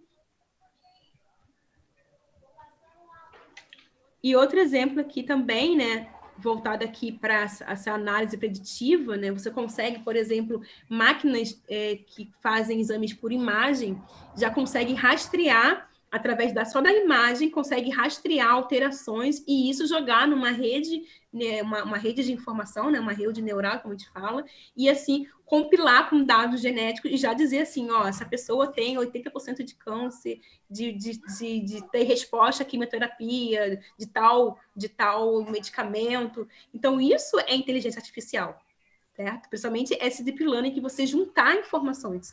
Então, você pegou uma imagem, juntou com outro exame, juntou com outra clínica e ele já te dá o aparelho, o computador, já te dá aí a resposta dizendo, ó, esse paciente tem tal doença, esse tratamento funciona ou não funciona.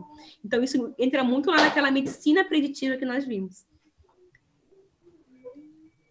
Então, aqui também falando sobre mutações genéticas, né, um método que auxilia aí o patologista a dizer se está com câncer ou não, se a cirurgia vai ter efeito ou não. Eu até deixei alguns trabalhos aqui, caso vocês queiram lerem, consultar. Então, como eu falei, a inteligência artificial, ela contribui muito para a tomada de decisão clínica e, consequentemente, para o melhor manejo de um paciente. Então, eu juntar essa informação tanto lá da minha medicina genômica associado com a minha inteligência artificial, eu consigo dar aí uma melhor qualidade de vida para as pessoas, né, para o paciente. Então, eu consigo tratar melhor, eu consigo ter um melhor diagnóstico, um diagnóstico mais certeiro, eu consigo dar qualidade de vida para as pessoas. Né? Aqui só mostrando, né, uma startup que faz diagnóstico molecular. Alguém que levantou a mão aqui, ó, a Ivandeia. Você quer falar alguma coisa? Ou levantou a mão sem querer? Ah, tá, deve ter levantado a mão sem querer. Então, essa startup aqui que faz diagnóstico molecular voltada para a oncologia e utiliza muito aqui a inteligência artificial, né, para poder compilar essas informações. Né? Então, é uma coisa que já é usada, né, que já está bastante já distribuída em vários locais. Então, tem vários laboratórios que já utilizam essa inteligência artificial para fazer análise de dados. E eu vou mostrar para vocês aqui alguns programas que a gente utiliza para fazer essa análise genômica. Então, aqui a gente utiliza alguns algoritmos genéticos, né, para a gente poder utilizar tanto na área da genômica, transcriptômica, proteômica, metabolômica, que a gente já falou aí na aula passada. Então, a gente tem aqui alguns bancos de dados. Alguém aqui já ouviu falar de um desses bancos de dados? Alguém conhece algum desses? Quem tiver no computador aí, já abre uma abinha para vocês explorarem um pouco esses sites. Eu vou ver se eu compartilho um aqui com vocês. Então, o que é banco de dados? Então, banco de dados são bancos, né, de biotecnologias que vai reunir dados, tanto dados genéticos, como dados proteômicos, como dados clínicos, e isso vai fazer uma rede de informação. Então, por exemplo, a gente tem um banco de dados aqui, o maior banco de dados genético é esse aqui, ó, é o NCBI, né? Então, se vocês quiserem, vou mostrar ali depois para vocês, daqui a pouco, como a gente mexe nele. Certo? Então, é um dos maiores bancos de dados, juntamente aqui com o BLAST, né? O GBank, BLAST, é tudo do NCBI. Então, o que ele faz? Todo o genoma, lembra que eu falei que todos os organismos têm um genoma sequenciado? Então, o NCBI é uma ferramenta, né, de inteligência artificial, de bioinformática, do qual ele vai guardar todos os genomas de todos os organismos. Então, eu quero saber o gene de um porquinho. Eu consigo pesquisar lá? Consigo pesquisar lá. E, além de ele pesquisar, ele vai compilar a informação. Então, eu consigo pegar um gene e dizer assim, esse gene tal pertence a tal espécie, está em tal cromossomo e ele é associado a tal doença. Então, ele consegue compilar várias informações. Então, ele é muito utilizado na área de genética. Eu vou abrir ele daqui a pouco para vocês verem, tá? Então, é muito utilizado. O BLAST também, ele trabalha muito com inteligência artificial. O que o BLAST faz? O BLAST, ele vai fazer como se fosse um alinhamento de sequência. Então, eu consigo, por exemplo, no laboratório, fazer uma sequência de um material genético e eu não sei de que é aquele. Eu apenas vi uma amostra biológica, sequenciei, mas não sei se é de humano, não sei se é de cachorro, não sei se é de gato. Então, eu consigo pegar essa sequência, jogar nesse banco de dados e ele consegue compilar a informação e dizer o que é aquilo. Então, através aí de inteligência artificial, certo? O Ensemble também, ele é uma ferramenta de bioinformática parecida com o NCBI, mas ele tem mais instruções, né? Ele também é muito interessante quem trabalha na área de genômica. A gente também tem aqui banco de dados específicos, de vírus, por exemplo, esse banco de dados aqui, ó, é o banco de dados onde está o genoma do coronavírus. Então, eu consigo visualizar o genoma, consigo visualizar a estrutura das proteínas, a sequência de aminoácidos, então eu consigo tudo analisar de vírus. Então, tem banco de dados para cada vírus, para cada organismo. E esse aqui também, vou ver se eu abro para vocês, que é o PharmaGKB, que também é bem interessante, que é de fármacos. Então, eu consigo analisar todos os fármacos e os genes do qual aquele fármaco é metabolizado. E, a partir daí, eu consigo dizer aí qual é a mutação, qual é o gene que é associado com deficiência de tal medicamento ou metabólica de tal medicamento. E isso, gente, esses banco de dados, a maioria deles é acesso gratuito. O PharmaCheckAB é gratuito, também aqui o do VPR também é gratuito. Todos esses daqui que eu botei aqui é gratuito. Existem alguns que são pagos, tá? Mas todos esses são gratuitos. Daqui a pouco eu abro ele para mostrar para vocês, tá? E também aqui a gente tem alguns programas, e também associado aí com inteligência artificial. O mais importante aqui, ó, para aprendizagem de máquina é o Python. Alguém já ouviu falar do Python da vida? É uma linguagem, na verdade, né? Isso, é uma linguagem, que é a linguagem de aprendizado de máquina. Existe até o BioPython, não sei se eu falar do BioPython, ele é uma linguagem para análises biológicas. Então, tem o Perl também. Então, é um programa bem interessante aí para quem quer aprender a programar. Então, BioPython na área de saúde e na área de ciência é o mais indicado. E também tem programas específicos para a gente fazer análise. Então, por exemplo, o Illumina, que é lá do sequenciamento de nova geração, ele tem um programa, né? Na verdade, ele tem um grupo de programa, ele tem uma rede de programas do qual a gente utiliza para analisar genes, e ele também dá toda a informação, você coloca só a informação lá, ele já compila, já pensa e já te dá um resultado.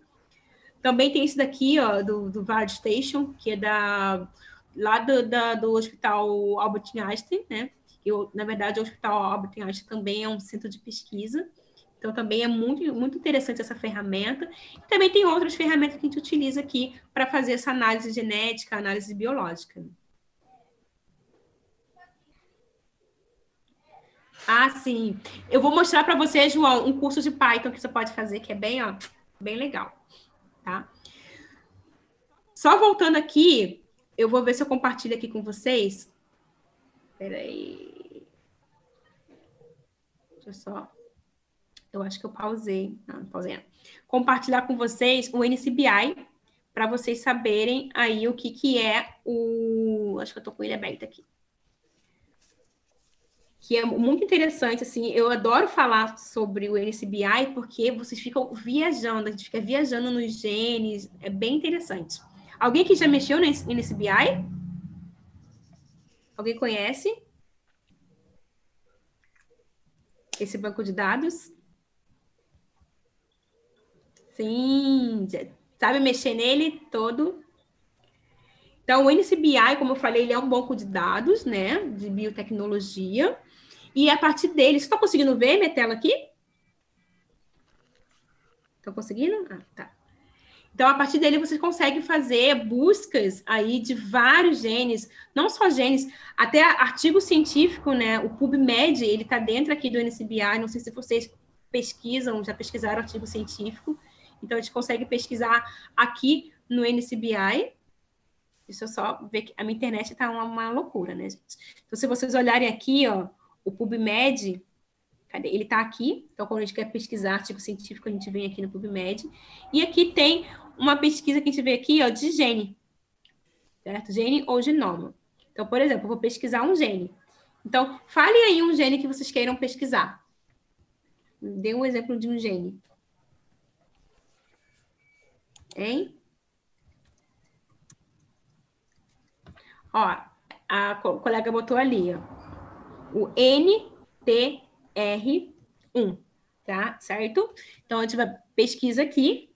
O que ele vai te dar? Ele vai te dar quem é esse gene e quais espécies tem esse gene, porque a gente pode ter gene que a gente compartilha com outras espécies também, certo? Por exemplo, o gene da CIP, tem CIP que tem em Homo sapiens, que tem em canino, certo? Então, aqui ele vai te dar... Deixa eu ver se isso aqui, quase isso daqui. Sim, ó. Ele vai te dar várias espécies, ó. Isso aqui é espécie. Tá vendo? Aqui em rato e aqui do Homo sapiens. Na verdade, o Homo sapiens ele tem outro nome, que aqui é um nome similar, ó. Certo? Então, eu clicando aqui, ó, eu consigo saber que gene é esse. Do que ele é associado. Então, se vocês... Quem aí não consegue... Ai, não dá para traduzir no inglês, no português aqui. Então, eu vou traduzir para vocês. Ah, tá certo. Então, só para botar aqui em português para vocês acompanharem. Então, aqui ele já me diz quem é o gene, certo? Ele fala a linhagem, na verdade, daqui de nós, né, dos Homo sapiens, e ele dá um resumo desse gene. Então, esse gene codifica um componente de proteína do esplasossoma que promove a liberação do intron, né, que vai fazer lá, quando vai fazer o splice. Então, aqui ele dá toda a funcionalidade do gene. E também diz qual cromossomo ele está presente. Cadê o cromossomo? Vamos aqui para baixo. Então, aqui ele diz o cromossomo que está presente, ele faz algumas menções, em caso aqui, cromossomo 22, a posição do cromossomo. Então, ele também faz algumas menções de clínica. E aqui ele dá a sequência, se a gente abrir aqui, ó, ele dá a sequência nucleotídica desse gene, certo? Ele vai dizendo da onde ele vai. Então, isso aqui tudo é a sequência desse gene. Certo? Então, a partir daqui eu consigo estudar. Ele também dá aqui algumas variações, né? Algumas mutações. Isso aqui são variações, né? Polimorfismo que tem do gene. Eu consigo estudar aqui algumas variações e saber se está associada a doença ou não. Certo? Então, o NCBI é o principal banco de dados que a gente vai analisar gene. Então, qualquer gene que eu quiser pesquisar, é só botar aqui que ele vai me dar aí essa informação. O Ensemble também é a mesma coisa, sendo que o Ensemble ele consegue compilar mais dados, né? Mas o Ensemble é mais para quem estuda aí, para fazer Prime, para fazer PCR, quem quer estudar um gene a sequência proteica. Então, a gente usa muito aqui o Ensemble. E tem outro aqui, deixa eu ver se eu consigo botar aqui o PharmacyGKB, que também é outro banco de dados, como eu falei, já voltado para a área dos fármacos e também voltada para a área genômica, porque a partir deles eu consigo ver aí o gene associado com o metabolismo de determinado fármaco. Então, por exemplo, eu posso botar aqui uma... Deixa eu ver se eu consigo botar... Não, peraí. Aqui, sertraline. Vou botar aqui a sertralina, certo? Quem alimenta esse banco de dados? Esse banco de dados é alimentado por pesquisadores do mundo todo.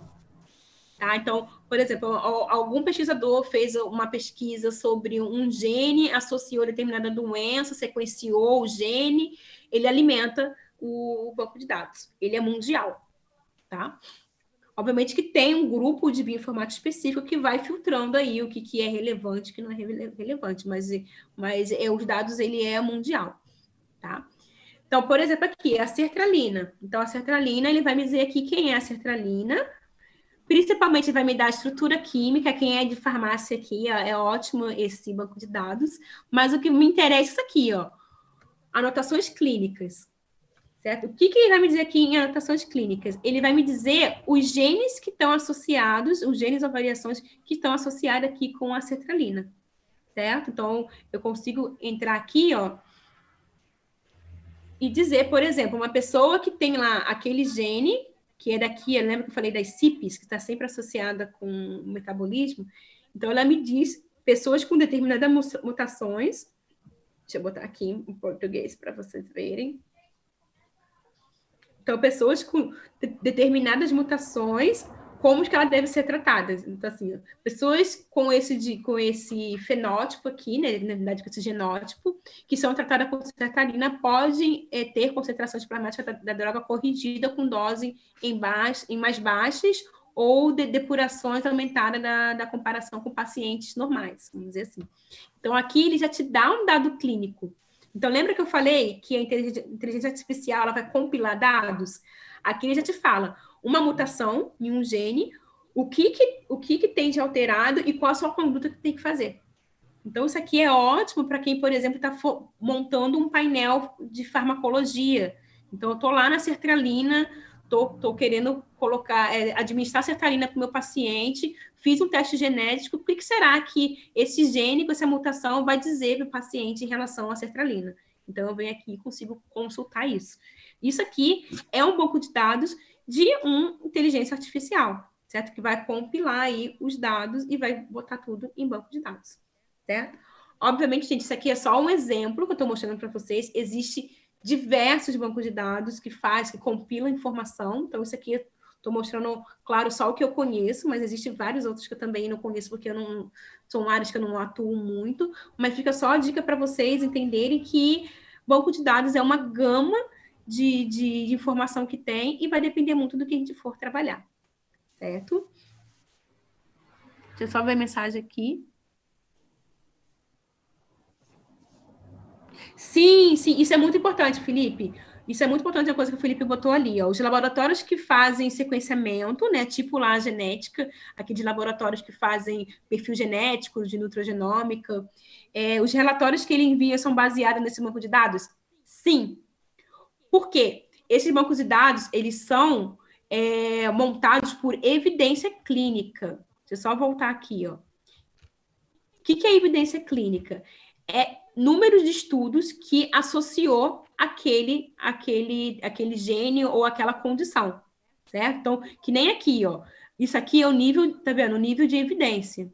O nível 1A é o melhor que tem, por isso que ele tá aqui em cima. Quer dizer o quê? Que esse gene aqui e essas mutações associadas à sertralina, ele tá aí, ele tem uma gama de estudos que associam, que aí evidenciam essa relação entre esse gene e a sertralina. Então, todos os laboratórios que fazem análise genômica, eles não fazem por si só, eles não inventam, falam assim, eu acho que isso aqui, sertralina, tem a ver com a CIP. Não, eles todos se baseiam por banco de dados, por esses bancos de dados, tá? E interessante aqui também, você consegue pegar o artigo que mencionou. Peraí, deixa eu só ler aqui.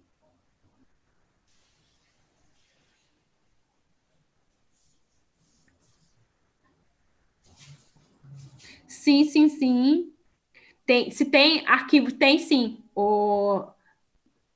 Adenias, tem como você baixar arquivos desse banco de dados para você analisar em programas como Python, tem sim. Que é muito artigo em FASTA, né? Que geralmente esses programas ele aceitam muito artigo em FASTA. Certo? Então, por exemplo, eu clico aqui, aí ele me deu esses dados aqui, e aqui embaixo, ó, ele dá como se fosse as provas, né? As evidências. Então, ele vai dar os artigos que evidenciaram isso. Ó. Então, aqui tem vários artigos que evidenciaram para a gente poder ler e consultar. Se eu bater um monte embaixo. Certo? Então, o banco de dados, a gente dá o artigo que foi mencionado. Isso também, até no NCBI, é assim também. Ele te dá uma informação e depois te fala quais foram os artigos que foram mencionados. Então, tudo baseado aí por evidência científica, não é uma coisa que inventaram, não é uma pessoa que falou e foi lá e colocou no banco de dados. Não. Então, tem toda essa avaliação, tá?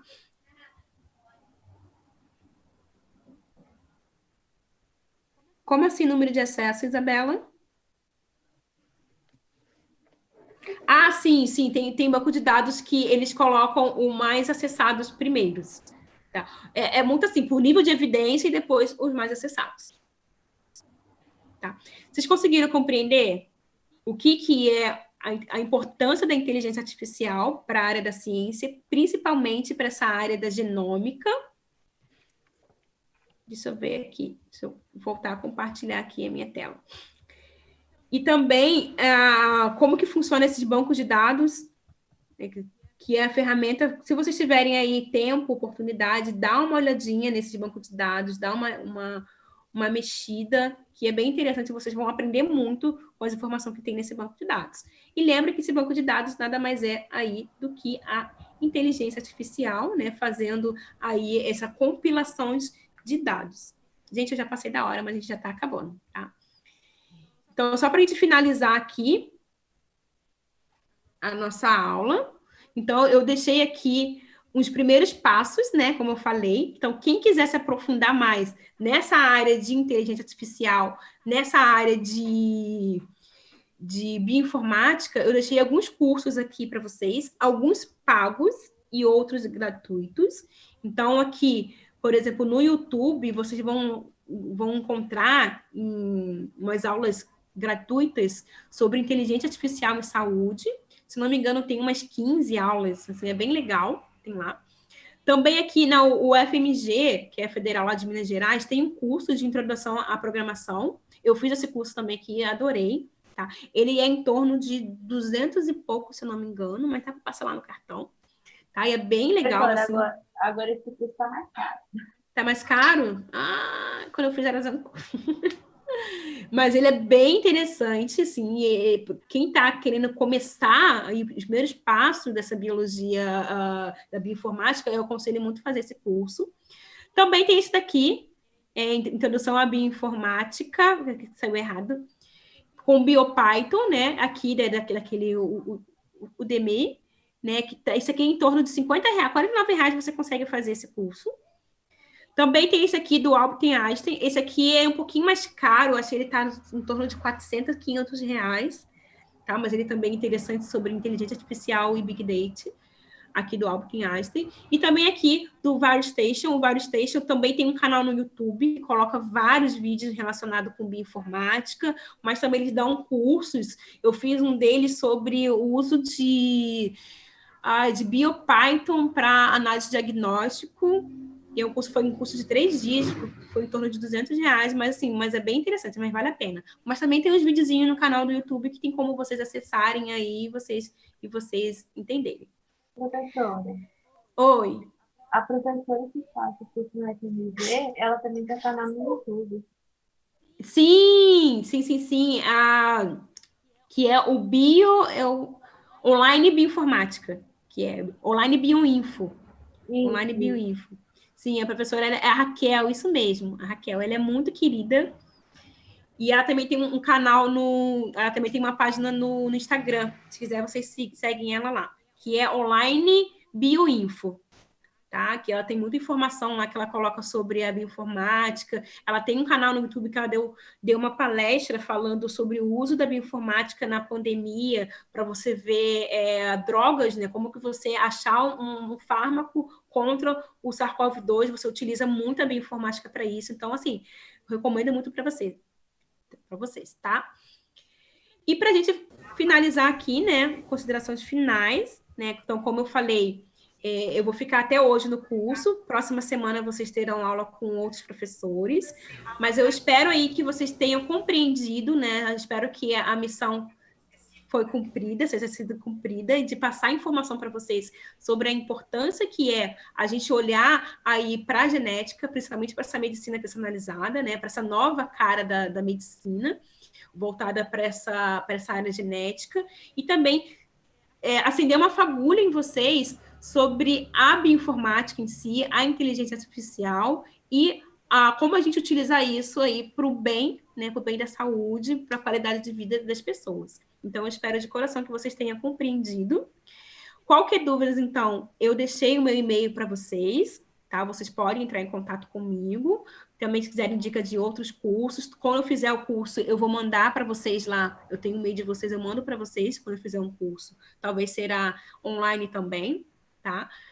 E é isso. Alguma dúvida, alguma consideração? Professor, eu gostaria de perguntar uma coisa só.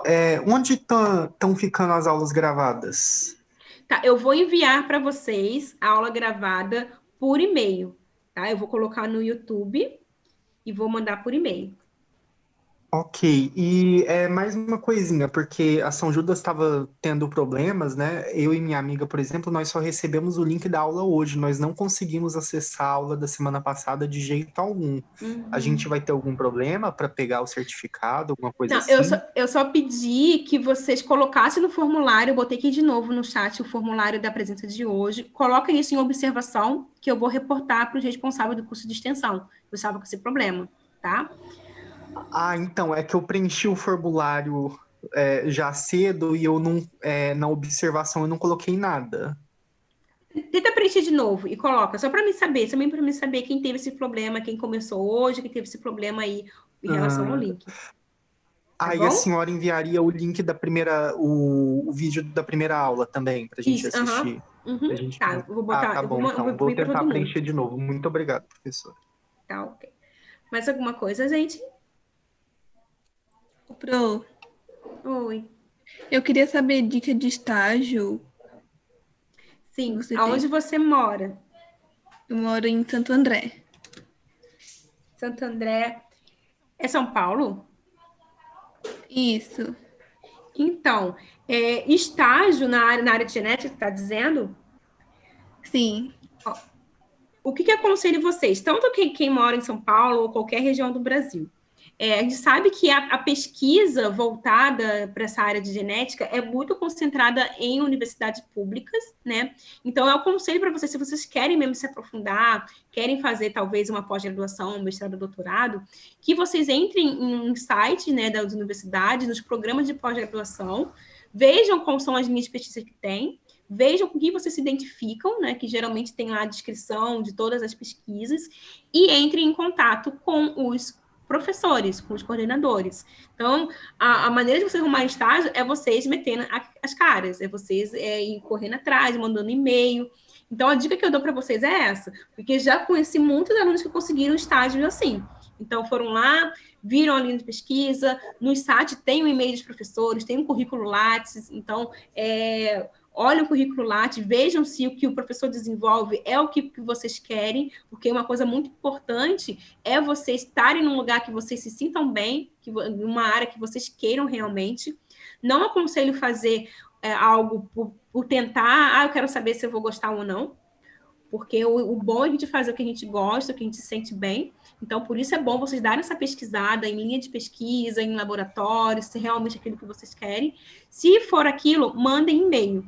Então, manda e-mail dizendo, eu estudo, eu sou de graduação tal, eu tenho muito interesse sobre isso, de me aprofundar.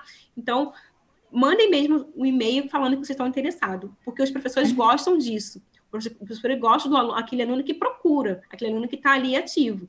Não quer aquele aluno que espera cair do céu, certo? Um aluno, quando você procura um estágio, você está demonstrando aí que você tem um interesse, tá? Seria o site de faculdade pública? É isso, né? Sim, um programa de pós-graduação, que é bom quando você faz um estágio nessa universidade, porque depois, quando você se forma, você tem a possibilidade de fazer um mestrado, de já fazer uma pós-graduação. Obrigada, professora. Certo? Agora, assim, de área específica de estágio na sua região, eu não conheço, porque eu não conheço muito. O que eu posso dizer muito é no Rio, né? Porque, se vocês repararem, eu sou carioca, pelo meu sotaque, né? Eu moro há 3 anos aqui em Florianópolis, então eu conheço muitos lugares de estágio no Rio, né? Que eu tenho muitos conhecidos, e alguns aqui também em Florianópolis. Agora, em outras regiões, mas, assim, eu não conheço muito específico. Mas a dica que eu dou é essa, de vocês procurem a universidades que ofereçam aí estágio, né? E entre em contato com os professores. Certo? Professora, existem alguns centros de pesquisa também, por exemplo, aqui em Belo Horizonte tem a FUNED, eu acho que ela também é meio que federal, né?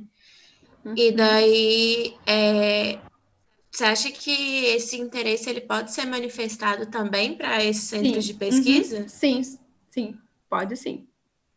Então, você pode escrever um e-mail, né, se apresentando, falando das suas perspectivas em relação à sua carreira, que tem muito interesse, que tem disponibilidade de aprender mais. Então, toda aquela informação que demonstre que você está interessado em se aprofundar nessa área, tá? A galera aqui de Floripa, né, eu já dei algumas dicas, tem alguns centros de pesquisas, alguns laboratórios, por exemplo, Neoprospecta sempre aceita estagiário, sempre tem um edital de seleção estagiário, até mesmo ali a biogenética. Então, tem alguns laboratórios aqui que eu já conheço, que eu sei que tem essa possibilidade de estágio. Mas, em outras cidades, tentam pesquisar mesmo no Google, ver laboratórios que tem de genética ou laboratório de análise de dados, e tenta fazer contato. Faz contato, não tenha medo de fazer contato. O máximo que vai receber vai ser um não temos, né? Então, pelo menos um não já está garantido, vai correr atrás do sim. Então, tentam fazer contato, sim. E, paralelo a isso, gente, façam cursos. Tentam entender mais, compreender mais e colocam isso no currículo, né? Então, por exemplo, eu quero seguir a área de genômica, fiz o curso aqui comigo, aí fiz outro curso de genômica e coloca isso no e-mail, já fiz tal curso, pretendo me aprofundar mais. Então, façam um curso mesmo, tá? Beleza? Então, gente, eu só deixo aqui, final, o meu e-mail, né, para quem tiver dúvidas aí. Sim, eu sou especialista em hematologia. A hemoterapia, sim, a hemoterapia eu conheço, sim. tá? Principalmente, eu conheço muito na hematologia, eu aprofundo muito em leucemias, né? Em câncer e genes associados com cânceres na leucemia. Tá ok, gente?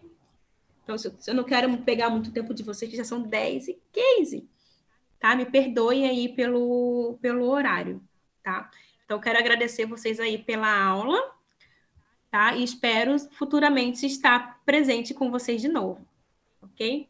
Uma boa noite e um beijo para todos.